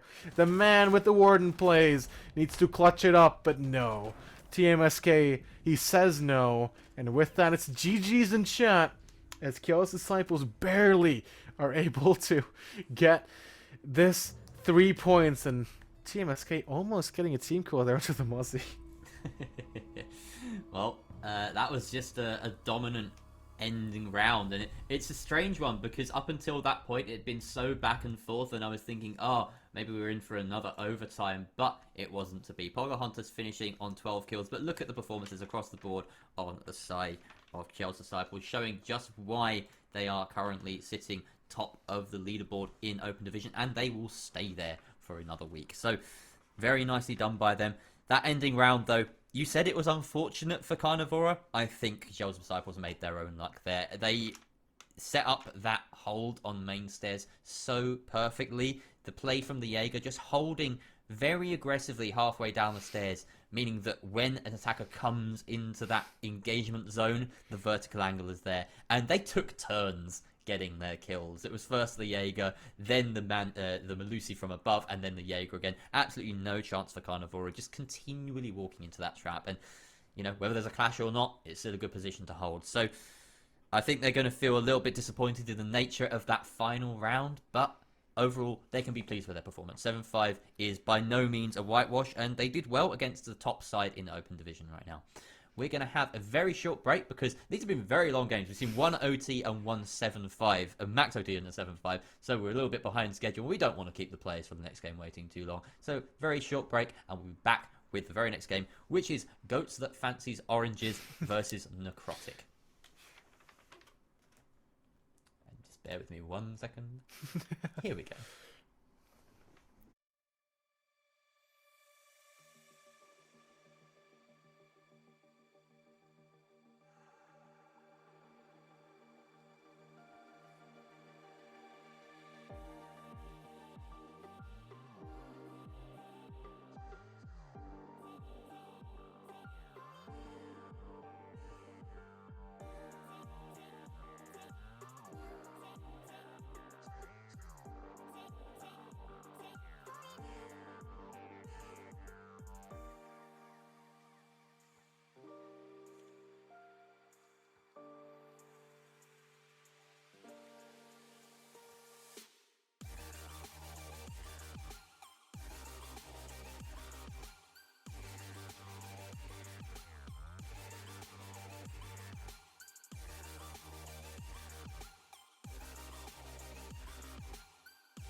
game number 3 is upon us here as we are entering the last round, or the last game for today, ECS Open Division.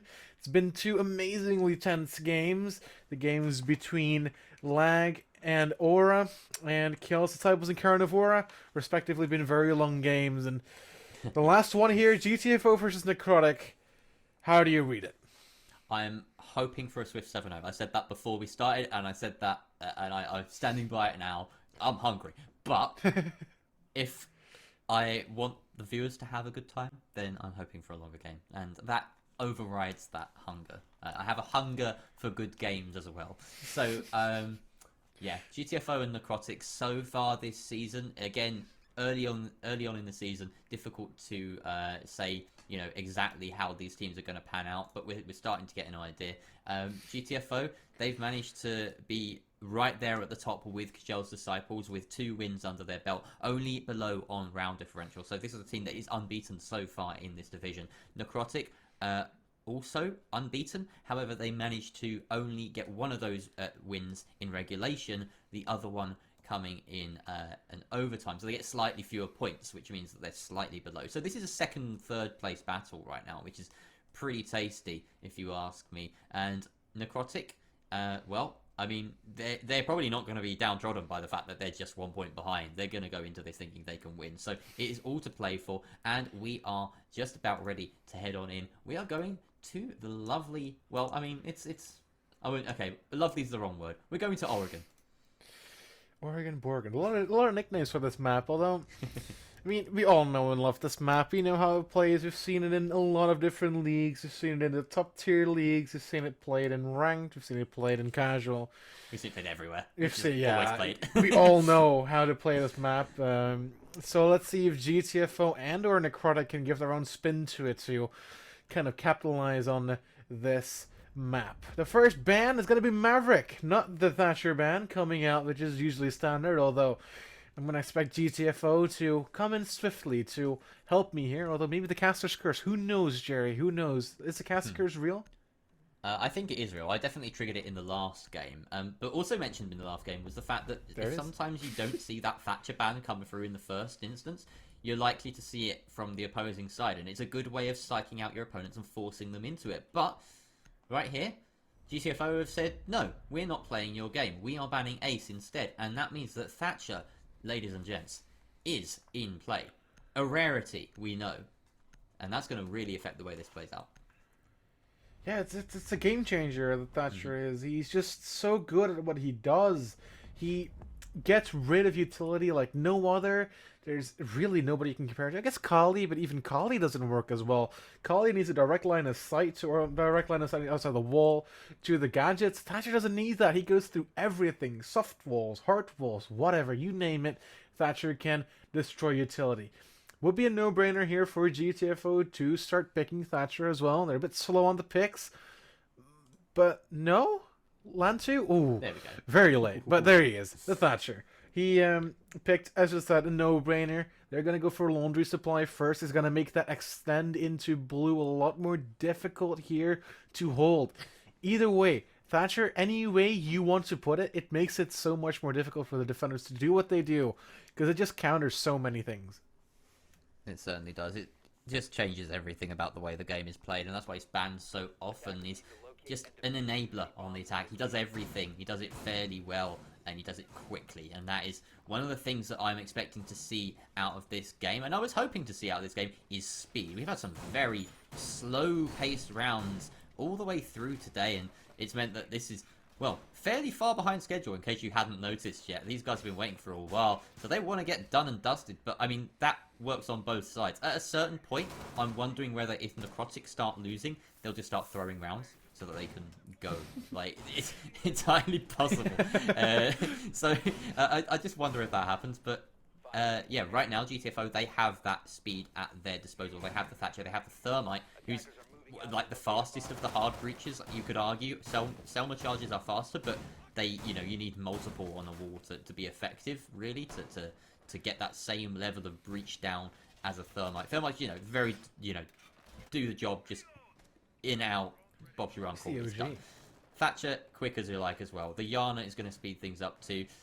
And, well, Necrotic, they don't want to play that game. They want to slow the attack down. They've got the Kaid as a very important piece of utility, also making its way through the ban phase, which is key because, well, that Thatcher, if it's in play, just disables all sorts of utility, and usually he doesn't get banned. When Kaid is in play, he is the one that defines how this map is played. He denies hatches, he denies walls, and it can be very difficult to remove those Electro Claws. So, with the Thatcher in play, hopefully that's not as big an issue. We've got ourselves an interesting push coming through from the attack of GTFO. They've cleared the first floor, and they are now pushing through Freezer. They're looking to gain control of Meeting and get that hatch open, but they're met with the Electro Claw. They know that the Thatcher EMP is going to be called upon. So Lantu Kasari is going to be called upon to get to this hatch, and here he comes. He's running in. He knows that he holds some important piece of utility that his team need. What was that? C4?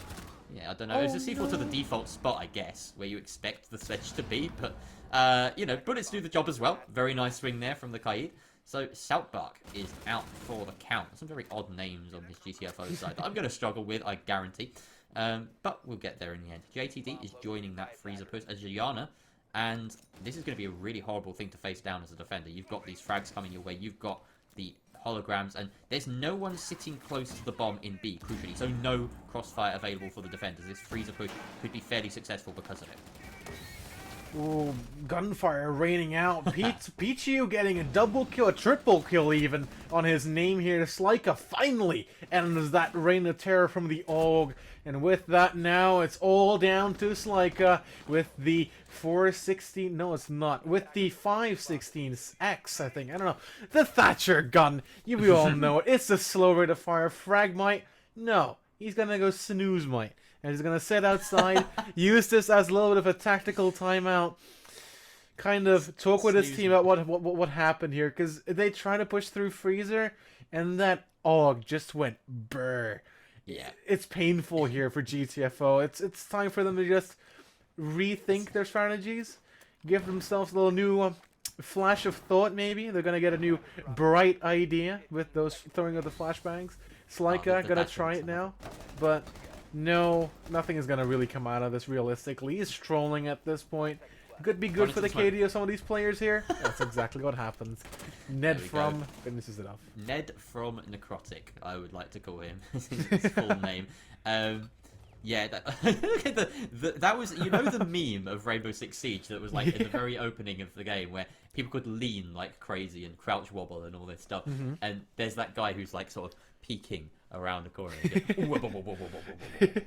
That was what the Thermite attempted there, but a prone mute is even nastier. Ned from Necrotic seals the deal.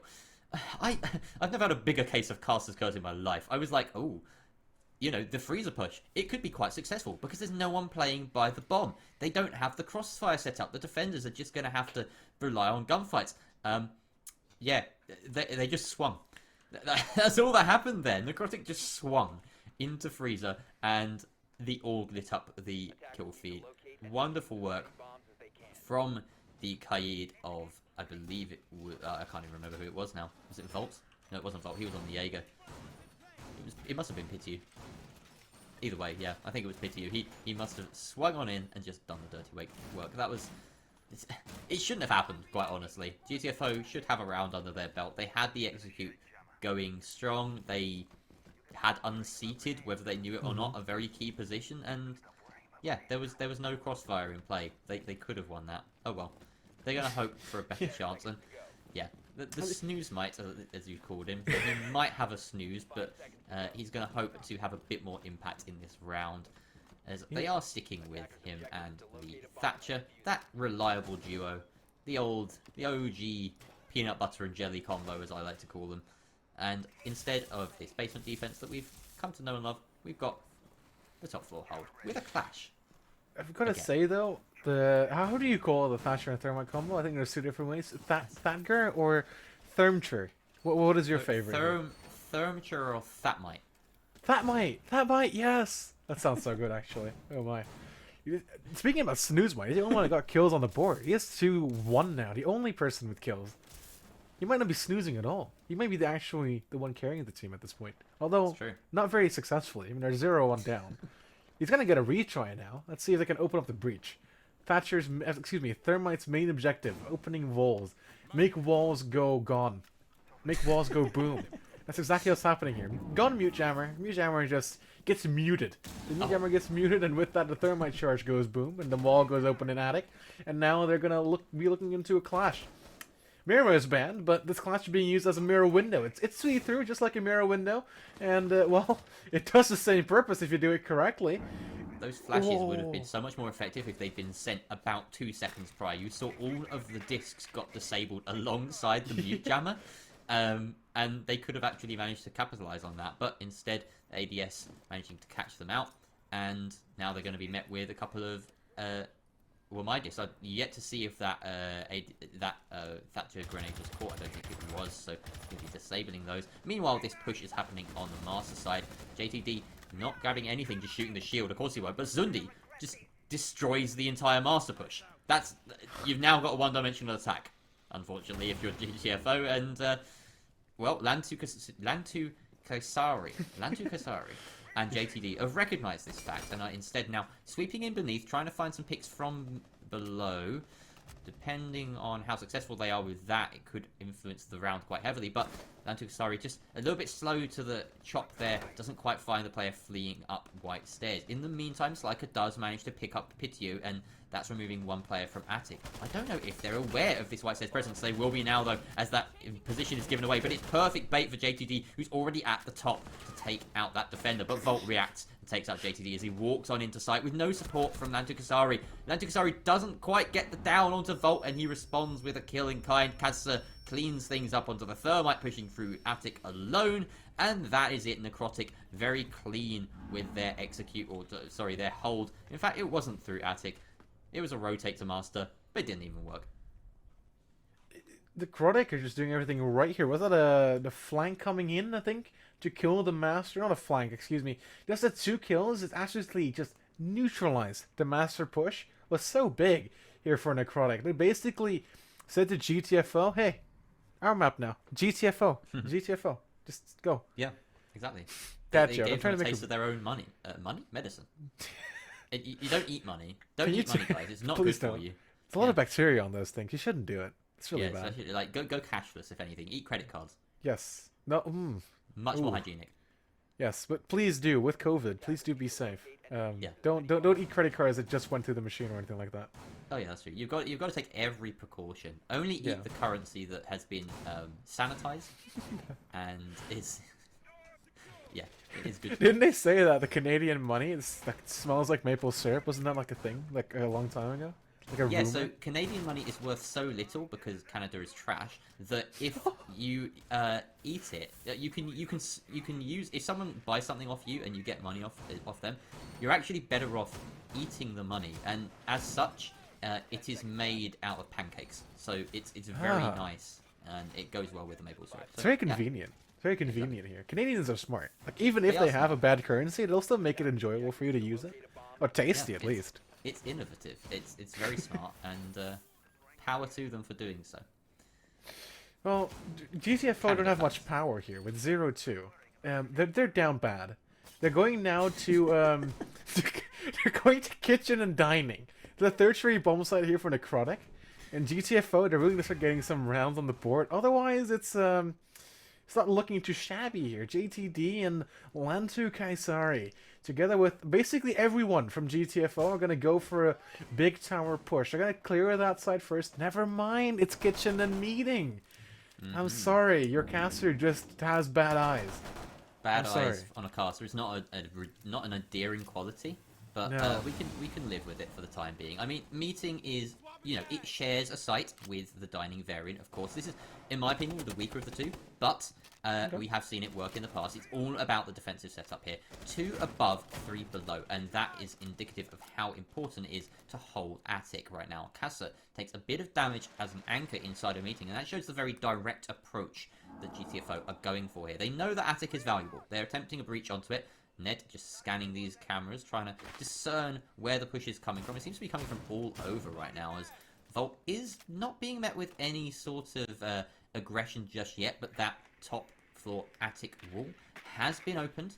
He just needs to persist. The Aruni in this position just needs to be a presence. Try not to take too many gunfights. If you get the opportunity to lop a head off the attacker, then sure, go for it. But expect the utility to come flooding your way, and expect the pinch to come through as well. South Park is part of that pinch, and he's going to be trying to hold off anyone that's rotating down the main stairs. Is very difficult now for the defenders, so they don't have many options. As Sliker will take out Casa. That is an anchor gone. So now the defenders above are starting to think, are we in a good position? JTD has control of the hatch. Blue, Billy will take out Pityu. Castle now gone, and this roaming presence is starting to fall apart as well as the anchors. So, two-man advantage. Ned will die. Sundi and Volt, though, respond. That roam suddenly making itself known, but Bilu will take out Sundi, and now it's all up to Volt. The Aruni left in this situation. Sliker in a position to plant. He will destroy the deployable camera. Volt now in his position known as well on main stairs. He has to try and flank through as the diffuser will get successfully planted. The prone player in Zulu surely wins this fight if he gets ever even closer. Volt takes the fight onto the top of the stage, but he's now in a crossfire. He's worked his way into it. Does take out Sliker with a lovely flick to the stage. Now knows that the last two defenders, attackers rather, are in kitchen, but he has hard cover. He can try and bait out the push, and he will do so, but JTD is there to slap him back down. GTFO grab round 3.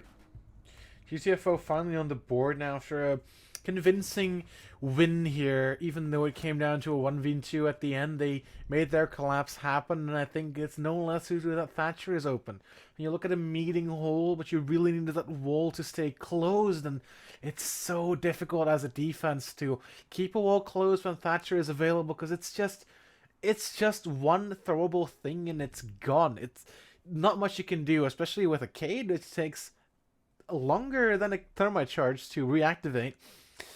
Even if you would throw it on as a Cade tricking measure, you wouldn't be able to stop the thermite from going off. So this round here, I saw GTFO win mostly because of the ban phase. I think if Necrotic did have the Thatcher ban, it would have been a totally different round here. They wouldn't have gotten as quick control of Attic or any of those kind of stuff. It's just really hard to hold meeting with the Thatcher on the board. It's really hard. If Necrotic can pull it off maybe in the third time, who knows? Maybe they can, but we'll see, and I'll be proud of them for doing so. Yeah, the side choice certainly has something to do with it as well, because you can't imagine Thatcher having quite as big an impact if you're attacking dining kitchen, right? Because those walls, they're often played around in a little bit more of a nuanced way. You're not just locking them off and trying to deny them with an electric door like you are in attic. You're making foot level holes in showers. You're expecting the breach to eventually come through basically onto site from small tower. And, you know, you can kind of accept that.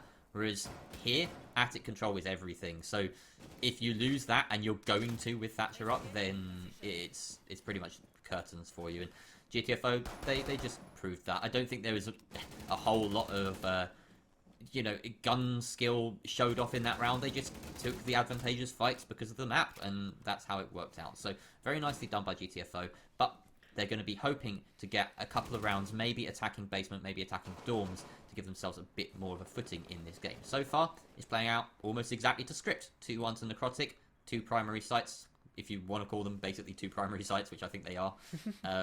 A 1, and we have a tertiary site going the way of the attackers. So, all to play for. Last time GTFO attacked this site, they basically got thwarted by the Cade of Pichu. That mowed down 3 members of GTFO down in Freezer. Suddenly, with a change of tactics here, decides to pick up his utility and is gonna probably place it elsewhere. Took down his bulletproof cam as well. Now it's just in pocket, and if he dies, it would be wasted utility in the long run. I hope he still has the time and has the sense of mind to place them down. So I'm sure he does. I mean, they've been playing this game long enough here to play in ECS. Bilu, together with his squad now, gained map control of the first floor very well. The hatch now getting opened by the thermite here. I think that's the E-box hatch. There's an Aruni gate on it now. He just adjusted it to that position. So that's some nice bit of utility investment there from the Aruni. So that has to be burnt before they go through. It'll be burnt by any throwable. Again, reminder, just in case you're new to Aruni or Siege in general, you've got to throw a drone, a frag grenade, anything, of a person even, through it, and it will burn out. It's good to catch one of those things. Pichu will find the first kill of the round once again from Freezer, the Kai doing some dirty work. And now, the defenders, well, they can sit pretty. They've got this in their advantage. That Yana hologram not zapped out, interestingly enough, by... Wait, was that the real deal? Was that the Ashe just walking in? No, it wasn't. JTD is at the bottom of freezer of laundry stairs and manages to pick off bolts. Rooney getting taken care of by the Asher. Just set a projectile, gets rid of it, and that's exactly what the Asher is going to do. The first smoke canister being deployed as well. The second one in quick succession means that JTD will be stalled from pushing into the site here. He has to wait. Slaika with a diffuser comes in from behind him as well, as the shield is going to play big. Caster finds one on Slaika, and now diffuser is down. P2 gets one as well. A double kill for him this round, and Caster finds one too. And now it's South Park in a 1v4, finds two, but Caster says no. And with that, Necrotic win round number 4 and puts themselves 3-1 up in their defensive half. Once again, this hold of Laundry Freezer just working out for the defense. And you've got to question the approach from GTFO at this point in time. It didn't work first time round.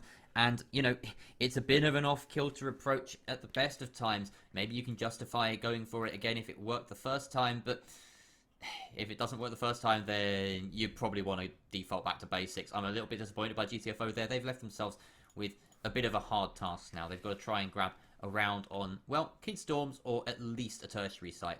My money is on Kid Storms being firmly in Necrotic's hands. They did a very good job of it last time round. Not opting to bring the Kai this time, instead going for the Mute. A little bit more of a versatile operator. We know that the Thatcher is going to be able to disable any electric law that stands in his path, so why not just bring the Mute instead? Not only good for war denial, but you get to jam drones and all sorts of things. You get to jam holograms, which we've seen being brought by the attackers as well. So you also get 4 of them, which is very nice. Which means that you're going to see some effectiveness come through from these, at least more so than the electric laws. We were talking about Govana early on today, and if you have watched, I don't know if you watched the Govana BDS game last Monday, I think, or last weekend. I didn't get to. I saw some No, did I even watch the highlights of that? I've been so behind with EUL lately. There's so much siege. You know? There is a lot of siege to go around for everyone. But the Frost came in big. 2 Frostbat kills in 1 round caused Gorgona to clutch a 1v4 situation. Something you almost never see happen. It's a very tough situation, but the Frostbat's coming in big. Sundays maybe wants to try and replicate that, putting down his Frostbats in all the default spawns. The default planting spots, excuse me. But none on their big window, and it's a pretty common entry side. I wonder where his 3rd Frostbat is right now. Can't really spot it here on the cam, but that's of no matter. The Frost coming out could be big here. We saw it played in Villa as well. It was successful. A Pugmat did get triggered, and like I said, Sunday could be trying to replicate that here. It's entirely possible. One thing we haven't picked up on is the presence of the Amaru on the side of GTFO. The Garrow Hook allowing you to fling yourself in through any window or up any hatch that you so desire, and that could be a really key factor when it comes to the execute. They are starting things off more staple though, more normal. This is a coconut bra angle from the last episode of his tips and tricks. It's very unlikely to get you a kill unless a defender walks right into that exact position in meeting. So it's not my favourite, but he's hunting for it. The Aruni, sorry, not the Aruni, the Amaru, back to her. We're going to potentially see a bit of a bait here. The opening up of Attic spells a default push. Bilu Maesteri just staying here, lingering, maybe wanting to get a cheeky pick, and they're dropping Diffuser here. I would expect a rotate to big window and a Kid Storms push. This is what I'd like to see from the attack, right? They've got the operators in the position. The defenders have vacated kitchen at this point, so coming from beneath would even be an option here for the Amaru. JTD does take out Kazta, and I'm not quite sure where that is, but it looks like, yeah, okay, they've done the thing. They've gone up the hatch. JTD gets a triple. A quad! He's just done it all! This Amaru just defining everything, and Lantu Kasari, with that push through big window, catches us all by surprise, or at least catching our reserve by surprise, and we get the 5 kills instantly. Oh, my God. JTD settled that a bit there, buddy. He just went up the hatch and got 4 kills. Yep. I mean, that's what happens if you don't cover it. It's a very common thing to do, I think, nowadays. It's not unheard of, and we've definitely seen it. I've seen it in that EUL game I was describing on earlier. It's a very common pick. JTD, why not try it again? I do hope that Necrotic now does actually know this is going to happen. I hope they're wise enough to see that's going to happen. But this is very smart from JTD. He's going to 6-pick off to another operator, cause Necrotic to force Necrotic to commit one player to holding that hatch or holding that hatch area, and that's going to cause them or give GTFO some more freedom coming into the next round as we are heading back upstairs to kids and dorms. That we are, and we're going back on with the Frost. Don't know how successful that Frost map's going to be. We've already shown it. We've already known that there's a Frost in play as the attackers, and they managed to circumvent it despite going in through big window and with the Amaru play up either the hatch or the window. We didn't get to see which, but yeah, I feel like they're unlikely to net anything. Meanwhile, we have still got the Clash in play. This is something that honestly has been working. It was a curveball that failed Necrotic here. They can stick with the Clash. I just think that the Frost, I mean, it provides a little bit of like a sense of security, but I don't think it will actually catch any attackers out. On the side of GTFO, they're dropping the Amaru. They want to play a bit more safe. They know that that is a G-strap is probably not going to work twice. Instead, they've got that Nomad on board. They've got the Sledge, the Zofia, the Thatcher, the Thermite. About as standard as you could possibly expect on Oregon. And is that... No, they're not reinforcing the default wall. So, yeah, I thought they were just locking the Clash out, but they haven't. That's the normal road to the normal reinforcement going through there. Interesting to see here, this attack from GTFO. If they are able to lock this one out, it's going to put them in a very good spot. A 3-3 split on your attacking half is a place to be for GTFO, or for any attacking team for that matter on Oregon. Especially with the Thatcher band, you'd expect that, because it's a more attacking-sided Oregon that we're playing now. With walls being able to be opened and utility being able to be disabled with those Thatcher EMPs. A very similar push here coming out from GTFO, although I'm not quite sure if we're seeing the same attic pressure as we were seeing earlier. We are seeing the same master push though.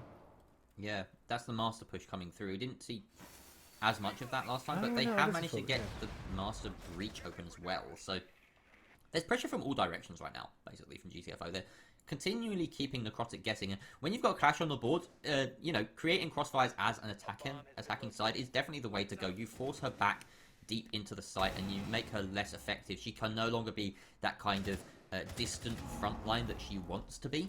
She has to actually back into safety for fear of death. JTD pushing up white stairs. Like I said, this is just all around, and getting that frag is huge, because when you're executing onto the site like this, you want to get those pinches going your way. But Volt is saying no. He just takes out the player white and also flicks around to take one on the breach. That is huge from the Jaeger. A massive swing of momentum, and he's hungry for more. 8-3 so far today. He has Diffuser. He knows that the attackers have to try and push back into this position. He's playing it a bit safer, just sitting close. Pitio has his back covered, the long angle from deep inside of Attic, instead playing a part, and now a 2 versus 4. Oh no, the Zofia walks straight into the waiting arms of Volt, and he swings round, gets another double. 4 kills on the round for Volt, just knowing exactly where to look at exactly the right time. Volt was, he went off here. He got 4 kills, his ace stolen by his teammate covering his back, although I really would have I think that he could have gotten the ace there if he would have swung earlier on, but I think what happened here really is a good Necrotic round. They took out the pressure from GTFO. Honestly, that whole round, it's Volt. It was a Volt round. He took off the player in white, swung around in an absolutely amazing way into the player onto the breach, took care of him, and after that, he just went on for more. He got hungry, and hungry for more, just like you're hungry right now. He can go out, get the kills, and got the kills he needed, and, well, you can't really muster much of a push if most of your teammates are dead. If you're in a 1v5, yeah, there's not much you can do about that. Losing your gunfights, losing your ones, will lose you the round as well. As much as Siege is a tactical shooter, you need to win your gunfights. Without winning your gunfights, you're not winning any rounds. So, just like that, we are at the split. 4-2 in favour of Necrotic. Defensive advantage is fairly normal, and, well, yep, still all to play for. I am a big fan of what Bilu Masteri is doing here. So, if you can see just there, on that reinforcement, he has punched a hole to put his deployable camera in facing Freezer. Okay, I expect him later to see to put down an Aruni gate in front of it, and what that does is it provides an extra layer of protection to the deployable camera. It's something that we saw. I can't quite recall. It might have been a player on the side of BDS do. No, it was a G2 player. I think it might have been Uno do recently, and it's a really nice little tech. You've got ADS stacked there as well, so that deployable camera feeds so much intel to the defenders. I'm wondering whether Necrotic are going to make the same mistake as GTFO did on their attacking half and push all of their coins towards that freezer take. GTFO on the... Yeah, I'd hope not. GTFO now can learn from what they did or what they saw Necrotic do. I hope Necrotic isn't as... how would you call it? Not a lack of words here. I hope Necrotic are going to be a bit more vigilant about their push down. We saw GTFO push downstairs. They put all their eggs in one basket, and that was Freezer the first time. And we saw Pichu just clean up over there, and after that, it just mellowed out. Round number JTD. Sorry? This Legion on T2, I don't know if they droned him out correctly. No, I don't think he sat inside of T2. He's got the support of Sliker. There's a very strange roam clear coming through from the attack because they're not applying any pressure to the doors on either side of tower on T1 or the windows. They're just pushing through the building. And I think deciding to contain these roaming players, they've got a player, look, just above, you can see the silhouette in Attic, expecting the player in T2 perhaps, but now they've dropped through. JTD essentially has a flank on here. Yeah, coming big if he does is he able to stay there and get not droned. Pichu though gets a first goal to Slika, mute off the board. I think that was the person playing on the back stairs. But they know. They definitely know of the Legion playing in T2 here. Pichu holding the angle. JTD needs to work some magic here. Does he want to be able to get through? Caster, the Necrotic already setting up for an execute here with 45 seconds remaining. A lot of HP has been taken off on both sides. Pichu on low HP. Lantu gets on into Pichu, finishes off the player I just mentioned. Caster gets an immediate refrag back. 3v3. This could go either way. Ned from Necrotic sees the angle, but the Jaeger unable to get killed here. A lot of HP being traded back and forth. Vault going for the plant is not going to be contested. We are entering a post-plant situation here. South Park finally gets the kill, but Ned, he's missing all of his shots. Vault isn't though, as Lantu falls to his demise. And a 2v2 post-plant with only 30 seconds left for the defense. This is going to be tough. South Park finds one, but Ned has the long angle. JTD holding the cover. One of them needs to stick the defuse. South Park, he's going to take the kill, and he gets the kill. Gets the headshot into Ned, and with that, GTFO win their first defensive round.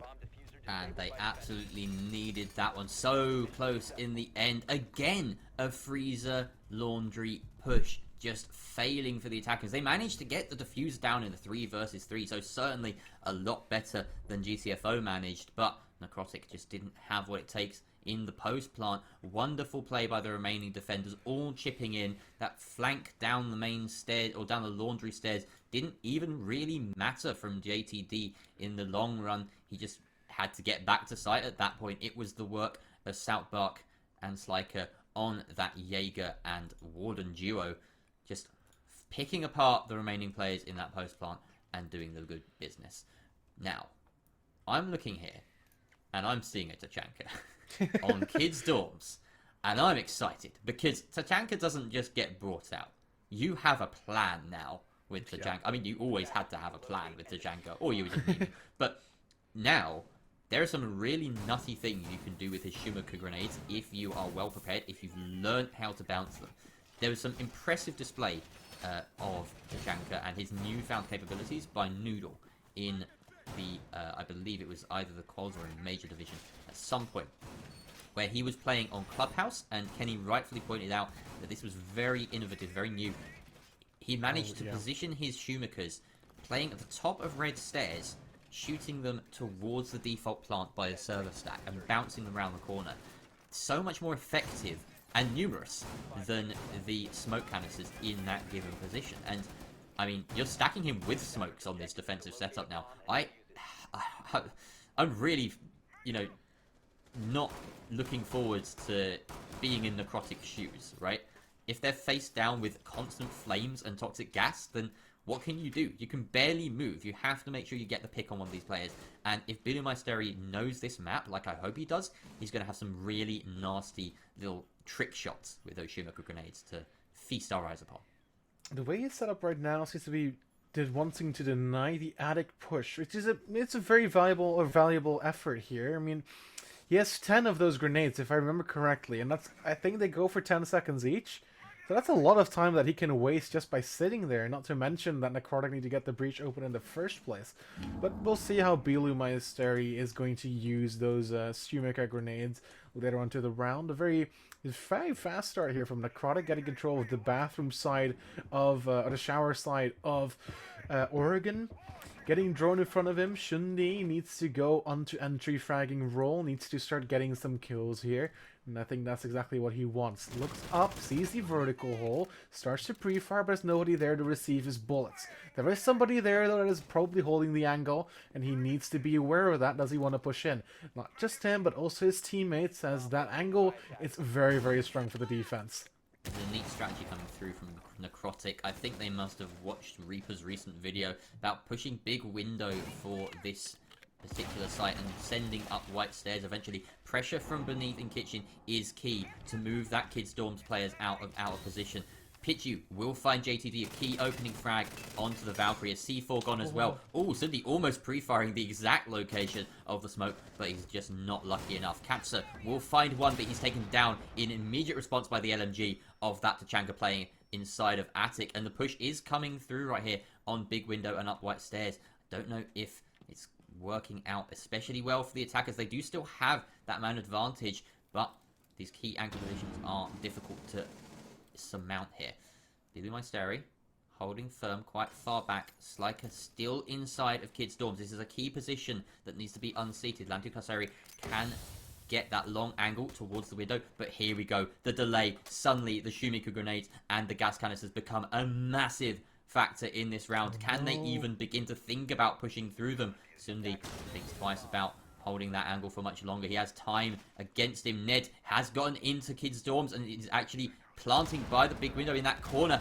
Is successful. Now we're in a post plant. Lantu does find one, two from the Wamai, but he can't make it three. Ned will take out Bilu Maesteri. No, Lantu Kaseri is still up. Sliker takes out Ned, and we've only got Sundi left in a 1 versus 2. He's beneath. He needs to swing in. Sliker sticking the defuse, and Lantu Kaseri with the triple kill in the post plant will hold it out for GTFO. A wonderful rally and a wonderful retake from GTFO. They put themselves in a wonderful, I've said wonderful so much, position of tying things up 4-4.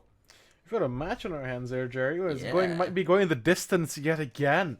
4-4, very close, very tense here. GTFO winning their second defensive round in very similar fashion. The round has been going in very similar fashion as Necrotics. We're going to Meeting Hall and Kitchen, same site that Necrotic chose in their third defensive round. But before that, is there something on the last round you want to talk about, Jerry? I think you're very excited about it. I was. That was just a wonderful round back and forth. It was an interesting strategy from the attacking side, one that has taken prevalence recently.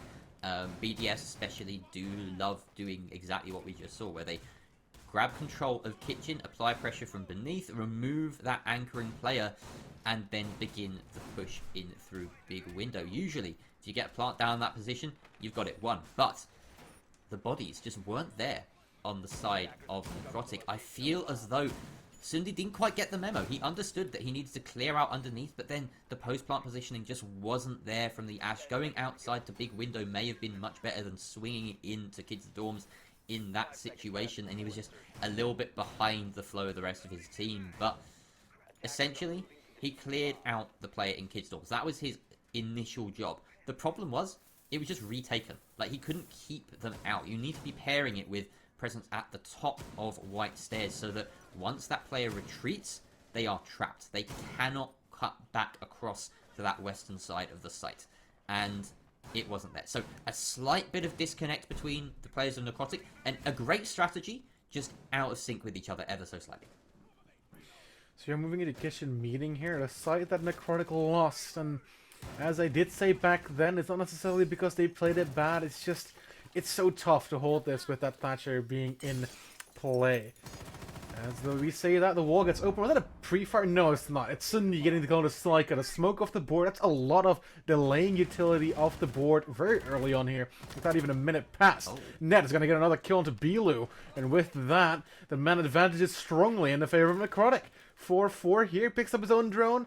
Might decide to use it later on. Ned and Sundi pushing into Attic together. They could be onto something here. They could find another player, but JTD downstairs does do Necrotic know about this player playing downstairs? If not, he could go massive. South Bark and Lantu, 2 over the 3 remaining defenders are trying to go big, but Paitu, he says no. And South Bark needs to respond. That's exactly what he does, but gets traded back immediately. And with only halfway through the round, it's a 1v4 for JTD. He's in the middle of nowhere. Where he is right now is behind the attackers. The Nomad, though, hears the sound, and with that, takes care of JTD. And a very, very fast attacking round here from Necrotic.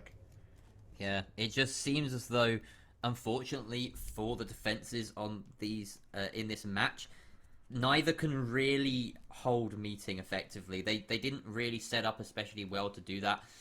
I think the big kind of turning point in that was just the very start of the round. Basically, going five versus 3 within the first like 40 seconds is pretty much game over on a tertiary site. There's not enough going for you in terms of utility and map control that is going to allow you to surmount that without, you know, one of your players really popping off. And as soon as the castle peeked on the big window and lost the fight onto the Zofia, that was just dead. Like, there was no chance. Sure, the Jaeger gets a refrag, but the refrag in turn was a freebie. And if you're relying on the heroics of one person at the very end, like JTD, well, he's proven that he can be very effective, but 1 versus 4 in that situation probably wasn't going to happen in the end. Such a quick round, and Necrotic, they gain that key attacking round that they needed on the tertiary site to keep themselves alive in this one, to keep themselves ahead 5-4. GTFO, they're close in the heals. They're very close to leveling it out yet again. They're now going to a more comfortable site, Laundry, a site they won the first time. We're going to see here the Echo coming out of JTD. This is a change of pace that we didn't see the first time they defended this site. Could this mean that there's going to be a bit more passive play? I don't know. Also, the Warden coming out as well from Lantu. It's a whole different setup here, Gary. I like the Echo, especially because the way that Necrotic has been playing is very objective focused. I also like the fact that JTD doesn't even care about the fact that he needs to keep himself alive to get those yokai's value, and he's just going to swing and take down Pichu. I believe that might not have been a swing, you're just holding a long angle from Pillar. Very nicely done. That's Zofia dead. And with so much utility in the way of the attackers, that's huge. There's you know, everything in their way now. Lantu gets one for himself as Ned from Necrotic is no more. And, well, I mean, this is just like the last round in reverse. You know, 2 early picks for the defense this time round, and now Necrotic are staring down the barrel of a tie game. Casa will finally take out the player that he was chipping away at. That's Billy Maesteri gone. A Rooney out of the picture, but her utility already invested, not the biggest pick. They're going for this default push now instead. And, well, at least they're making quick work of it. That Echo Drone unlikely to factor into things. Slyker especially making sure that it has no say in the round as Lantu Kasari gets the final one for himself. Another speedy round done within a minute or so. These guys want to get to bed, and we have a tie game. It's 5-5 yet again. Similar to last time, 12 rounds is guaranteed, Jerry. We're here for the long run today. It's we're not going to bed anytime soon. We've still got at least 2 more and maybe even 3 more after that to play. As we are heading back up to kids' dorms. We see Billy on the chunk again. Could this be a tease? Maybe a 6-pick off? I don't know. Maybe. A pulse from downstairs as well. We didn't get to see him flex his muscles last time round, and copious they No. are, as the Lord is well known to be a hunk. Dude, he's so hot. I think despite the fact that they want to get to bed, they are going to bedrooms, and Echo, who is, you know, his middle lane is lazy, didn't see any real impact besides the opening frag, which is a huge impact to be fair, but those yokais had no say in the round. They're going to double up on the fact that they're playing for the timer, right? They've got the smoke, they've got the Tachanka, and now they have the Yokai drones. This is going to be horrible if it comes down to the final few seconds for Necrotic and any of those operators are left standing. They want some opening picks, and they ideally want them to be on one of those three. GTFO now, well, both teams actually have the chance to guarantee themselves 1 point here. GTFO, they're basically neck and neck with Kill's Disciples, the players from the team from last match that did win it 7-5. Do they want to keep staying behind, just barely behind Kill's Disciples? They need to win this game, and they need to win this game in regulation, which means they need to win the next 2 rounds to stay even in points. Can they do it? That's the question. They are going to go to Kids, a site that they did win, as you said. Actually, no. Did they win? They did. Yeah, they did. Oh, with the counter defuse. Excuse me. Yeah, it's getting a bit late here. I'm starting to lose my focus. I'm very sorry. But ooh, we just got a bird flying across the camera there. We're getting distracted really easily as well, again, Jerry. like, these Oregon birds, God, they want the limelight, don't they? They do. Anyway, hopefully we won't see any birds flying across the face of Volt as he's droning effectively into, well, I mean, fairly lazily actually, into tower, just setting down the flank drone, I believe. Sundi is doing what he did best last time around and applying pressure beneath to clear out kitchen, and by way of doing that, clear out kids' dorms. They want to try and pick off the player that's in this corner in the site. This is essentially a free pick if you play your cards right and you've got someone on big window. It can be very, very difficult for Sliker to hold this position effectively. So he's just going to keep peeking that angle. But he's wary of the fact that they haven't done a full roam clear, and there's a possibility that someone flanks him. Some shots coming his way by Southbuck from the top of white. It's going to deter him even more, and he's going to be forced back. In the meantime, we've got ourselves a attic push going through. Volt pushing his way up towards that big window now. And it just seems that Necrotic are sort of umming and ahhing about how they want to go about this. They're taking their time. They were a lot quicker last time with the control from downstairs and actually putting pressure with the Ash. Peach is going to put pressure by killing a player, killing the smoke, and that's one of your denying or your delaying operators off the board already with 1 minute remaining. That's very early. Yeah, it certainly is, and it's a good pick as well. We now see Southbank try and take up that position by big window. It's so key. It's important to keep it on lock. Boomeister just filling up his Schumacher launcher for the fight ahead, and it will be soon because Volt has managed to pick off that Jaeger. Kazta pushing through from Attic takes down one. Lantukasari gets the refrag, but all of this control in the hands of the attackers. They're sending out a Gemini to get even more intel. Oh, this Echo drone is a fantastic position to deny the plant. If he counts correctly, jumps up, denies the first one. Second drone is coming in. Lantukasari now dead, so these Yokai drones have to do some real heavy lifting, but he can't jump onto his second one quickly enough, and it's a post-plant situation. Grabs one kill, but Ned from Necrotic is looking down and has JTD's number. 5-on-6 now, Necrotic on match point. One more round to give them the 3 points. They have one in the bag though, so something that they can be happy about, but they're surely not going to settle for that just yet, are they, Jerry? I don't think anybody would settle for 1 point at this point in the game. Kids and dorm. Sorry? Yeah, they probably won all three. Yeah. Yeah, probably. I mean, reiteration. Yeah. I mean, kids and dorms. We're back there again. GTFO lost that just now. They kind of just lost all manpower. It seemed that they lost their gunfights there, Jerry. Please do correct me if I'm wrong. Yeah, I feel as though the Echo was... It would have been useful if they'd managed to delay a little bit longer. But I think by sitting on the Yokais in that situation, JTD left Lantukasari high and dry, right? There was no real chance for the Wamai to hold by himself up top while the Echo was just hiding downstairs. And really in that situation, you've got to be saying to your teammates, hey, where can I get back to site? What's clear?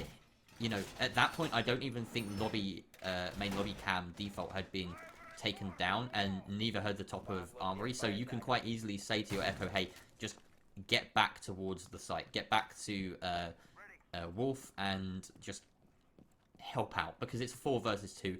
You're asking a lot of the Wamai to pick up, 2-3 kills in that situation and hold down the timer. So Yeah, a little bit of a misstep there, I think, from GTFO, but also very well played from Necrotic. They managed to remove the smoke from play very early. That had a massive impact on the round. Taking out Southbark as well. Everyone that tried to retake that Dorm site, the A site, was dead in the water the moment they stepped back into it, and that's Necrotic understanding the win condition, understanding that that is what needs to be removed so that they can get that plant down, and for the first time, they actually have a successful attacking round where they get the plant down. The first two that they lost, they got the plant down, but there was a counter defuse. So they're going to be hoping for the same story here.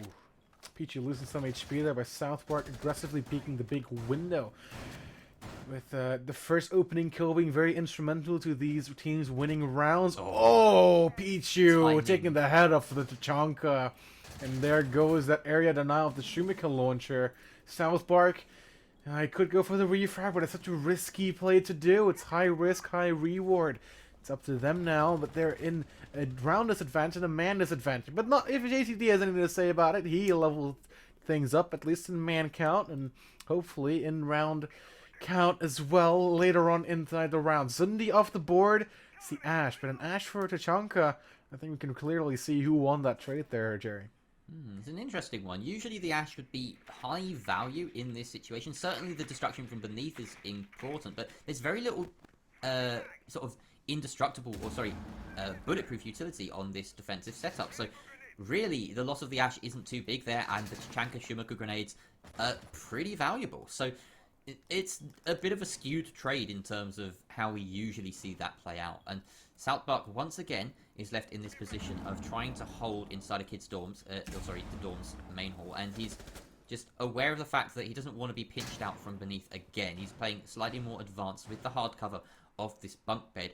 Pichu has been doing nice work so far from his position on big window. Meanwhile, the rest of Necrotic just trying to get this master bedroom take going, and they know that the anchors are here, one inside of attic, one inside of the games room, and they have to do something about these players. But JTD is on the prowl, and he will find Volt in Zulu. Has the opportunity to try and take another, but won't go for it. Psyker, though, upstairs, finds Katzler. That's that player waiting and trying to take Master Bedroom. Now Ned is left on his own. Pichu on the other side of things with his big window presence. He expects the flank. Very well reacted there by Ned from Necrotic. And now it's 2 versus 3. Make it a 2 versus 2 as Ned's just going ham here. Pichu's going to join him, say, hey, I want a piece of that action. It sounds tasty to me. Southbark inside of the deep part of the site behind that bunk bed. He has a long angle, but he's so lit. Slyker has to get a couple more kills in this position, but with 15 seconds left, not really much time to execute. They have to walk through this narrow doorway. Slyker's waiting on the other side of attic with shotgun in hand. Ned takes damage. Down goes Diffuser with 3 seconds left,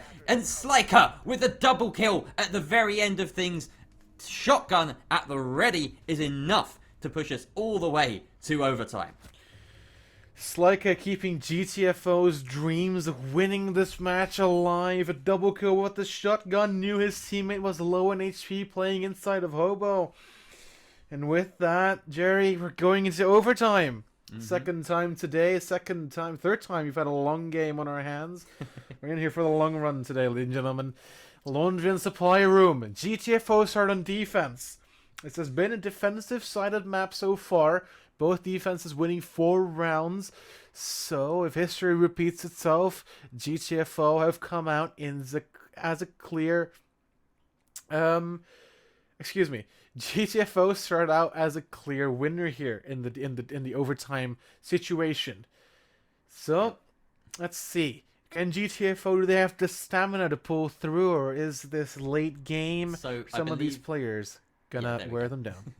Yeah, we just had to confirm that the defense of overtime is in GTFO's favor, because it was a bit confusing what was coming through from the all chat there, but we have confirmed it is exactly that. So, GTFO, they have the advantage here, realistically. We've seen the defender-favored split, and they have the opportunity to defend twice. So, Laundry is where things are going to be starting off. We're going to hope to get that 1 extra point. Each side now claiming 1 for themselves, and they're just playing for the 1 remaining. So, here we go. This is it.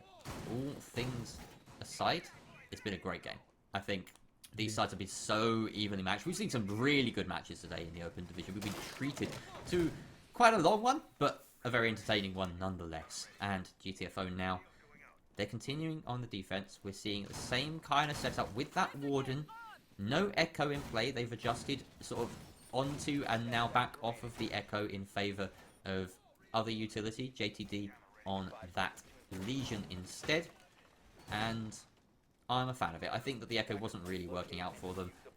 JTD clearly just comfortable on the Legion. Surprising not to see other certain operators in play. We've seen, for instance, over time, teams in this match just sort of understand that Kaid is not worth bringing because of the Thatcher not being banned. And now they're putting their eggs in different baskets. But you've still got the option of Wamai, for instance. And I feel as though, especially on a Laundry defense, where your defenders are kind of a bit more fluid. You can tag in, tag out. You've got a bit more rotatability, shall I say. It's odd to have the Warden in place because he knows that he has to stay put and he can't benefit other players like My Disc might. So we'll see if it pays off. Once again, though, Necrotic are going for this Laundry and Freezer push. And we have not seen this work once yet, Yannick.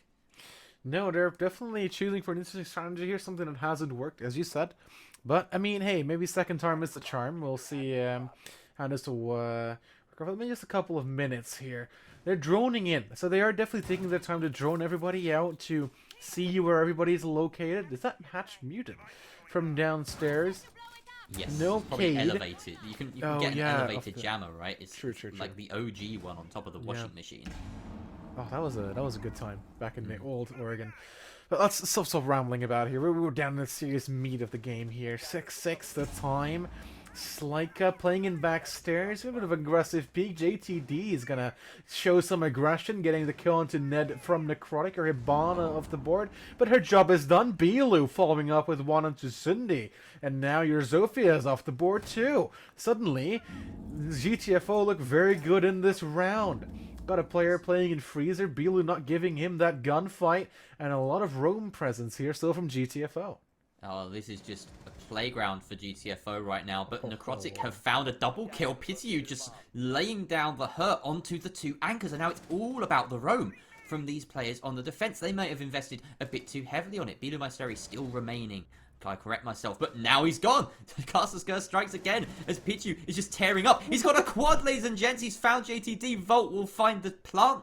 And now it's all up to Sliker. How the tables have turned. The Mute has to take from pillars, and this is going to be so difficult. He has a couple of options. Does he go down the hallway, or does he go through E-Box? He's opting for the hallway. This is where the Ash that's been on fire is. Manages to take him down. No ace for you. And now he's closer and closer. He's being put in a position where he can take 1 versus 1s. But now his position is known. The shotgun comes out. Oh, just a sliver away from being able to take the head off of the close player. And now his position so certainly known. The spray comes through. He does find Volt. Could this be a massive clutch from Sliker? He peeks on, but with 15 seconds left, the player on the hold, Katsa, just flees. He's going to try and long arm it. He gets himself into position so that the swing has to be wide from Katsa. Will Katsa make it or not? The EMP comes through, but the shots come afterwards. And there it is. Necrotic with the plant. Successful. An incredible quad from the Ash, but they just about managed to squeeze through in the post-plant. Got a bit tense there, not gonna lie. It's tense round here from the Necrotic, but as you said, they pull through, defying the odds. Defying the odds indeed by getting an attacking win. Now GTFO to replicate that. And the exact same site coming out from Necrotic as well. Necrotic have been successful on all their laundry holds so far, but yet again, the same can be said about GTFO. So, is this an overtime where history just gets not repeated? Sorry, didn't know what to say there, but where history just gets negated and just they have their own plan here. Does GTFO magically win an attacking round as well, and suddenly this Oregon becomes an attacker-sided Oregon, Jerry? I'm on the edge of my seat for this one. I certainly am too. I think GCFO, they'll be really kicking themselves after that round. They were up 5 against 3 there, and they had so much control. They knew that the push was coming from Freezer Laundry as well, but those roaming players just a little bit late to the party. JTD and Sliker, the Mute and that Legion, they were having so much fun on the top floor, they forgot how important it is to keep control of the site, and once their anchors went down, a brilliant push from Pichu gaining the quad that really carried his round to victory. But GTFO, they probably should have been quicker to the mark. They should have seen that the win condition was just retreat to site, hold it, play for refrags. They did not do that, and now they're paying the price. They're 1 wheel down in this 3-round overtime, and they have to surmount some very difficult odds here. Once again, attacking onto Laundry has been very unsuccessful in general. Necrotic, we've just seen, can do it. It can be done. It is possible, but it's going to take some heroics. Pichu has been the king down here. When Necrotic has been defending it, he's just been swinging Frieza as the Kaid. He's just pushed through Frieza successfully as the Ash, getting a quad. I feel like he's going to be really reared up for this one. That Aug is deadly in his hands. It's insane. He tears through people left and right, indeed, as you just said. And honestly, if history does repeat itself, he's going to be instrumental for this round. I'm just repeating what you said. I'm very sorry for that. Slika, as the Thermite here, no longer a snooze mite with 12 kills. Thatcher EMP going out, the E-Box hatch getting opened, doing what Thermite does best. He says no to reinforcements by just exploding. The C4 coming out, I think gets shot in midair. Yes, indeed. C4 gets shot in midair, and with that, no more C4s left for Necrotic. Pichu has used it, and now it's up to GTFO to start setting the pace of this round. It's up to them to decide what they're going to do. 2 players are ready and poised for that freezer push, and 2 more on the backstairs / E-Box hatch. Is this going to be a backstairs push, Jerry? I don't know. And what I do know is that GTFO need to win this round. It's all riding on their shoulders here. If they lose this one, it's done and dusted for them. And now that Jackal Cat is out of the bag. A Jackal Cat is a weird animal that I've just made up. But JTD, with that first scan, can be very oppressive to the players on the defensive side of the Necrotic. It's a very lethal tool in anyone's hands for roam clear, but it's also pretty good at pressuring those anchors, and Lantu Kasari will find Pichu as the opening frag, but Katsa finds one in response. The drop comes through E-Box, and that's just lighting up the kill feed for Necrotic. A little bit too early on the execute, it seems, from GTFO, and now Necrotic, they have 4 against 1. Just like that, they hold all the cards in this match, and it's all up to South Park. 2 rounds down, and 1 round down, and Necrotic basically have this in the bag. It's all on South Park. He has to clutch up huge. Gonna go for a pillars push. Aware of the Aruni here, or at least he is now after the shots come through. That barbed wire is going to impede his progress. Ned sends out a Toxic Babe for good measure. Spray comes through, lights up Katsa, but it's not nailing anything. And Sundi is playing close in this corner. Ned's is going to just seal up shop on blue. Just belt and braces on this final stretch, as it's pretty much inevitable now. Oh, so painful for South Park. He's got virtually nothing going for him. Drops E-Box, meets the same fate as the rest of his teammates, and Necrotic take it in OT, 8-6. What a game did we just see here? GTFO with a Hail Mary at the end. They went for the execute, but Necrotic just said no. Actually, not even Necrotic. The Aruni of Zundi just said no. Getting an immediate triple kill there. Absolutely shutting down the execute from GTFO. And with that, as you said, it was a very sad sight seeing South Park in a 1v4. He tried to get his ones. He tried to maybe get a gunfight here, get a kill there, but in the end, it all amounted to nothing, and he had to drop down the hatch, and, well, there were players ready there to catch him with open arms and rob him of his life. And with that, also, the hopes of GTFO. Yeah. Wow. I mean, what a day, what a game. We've seen an 8-7, a 7-5, and an 8-6.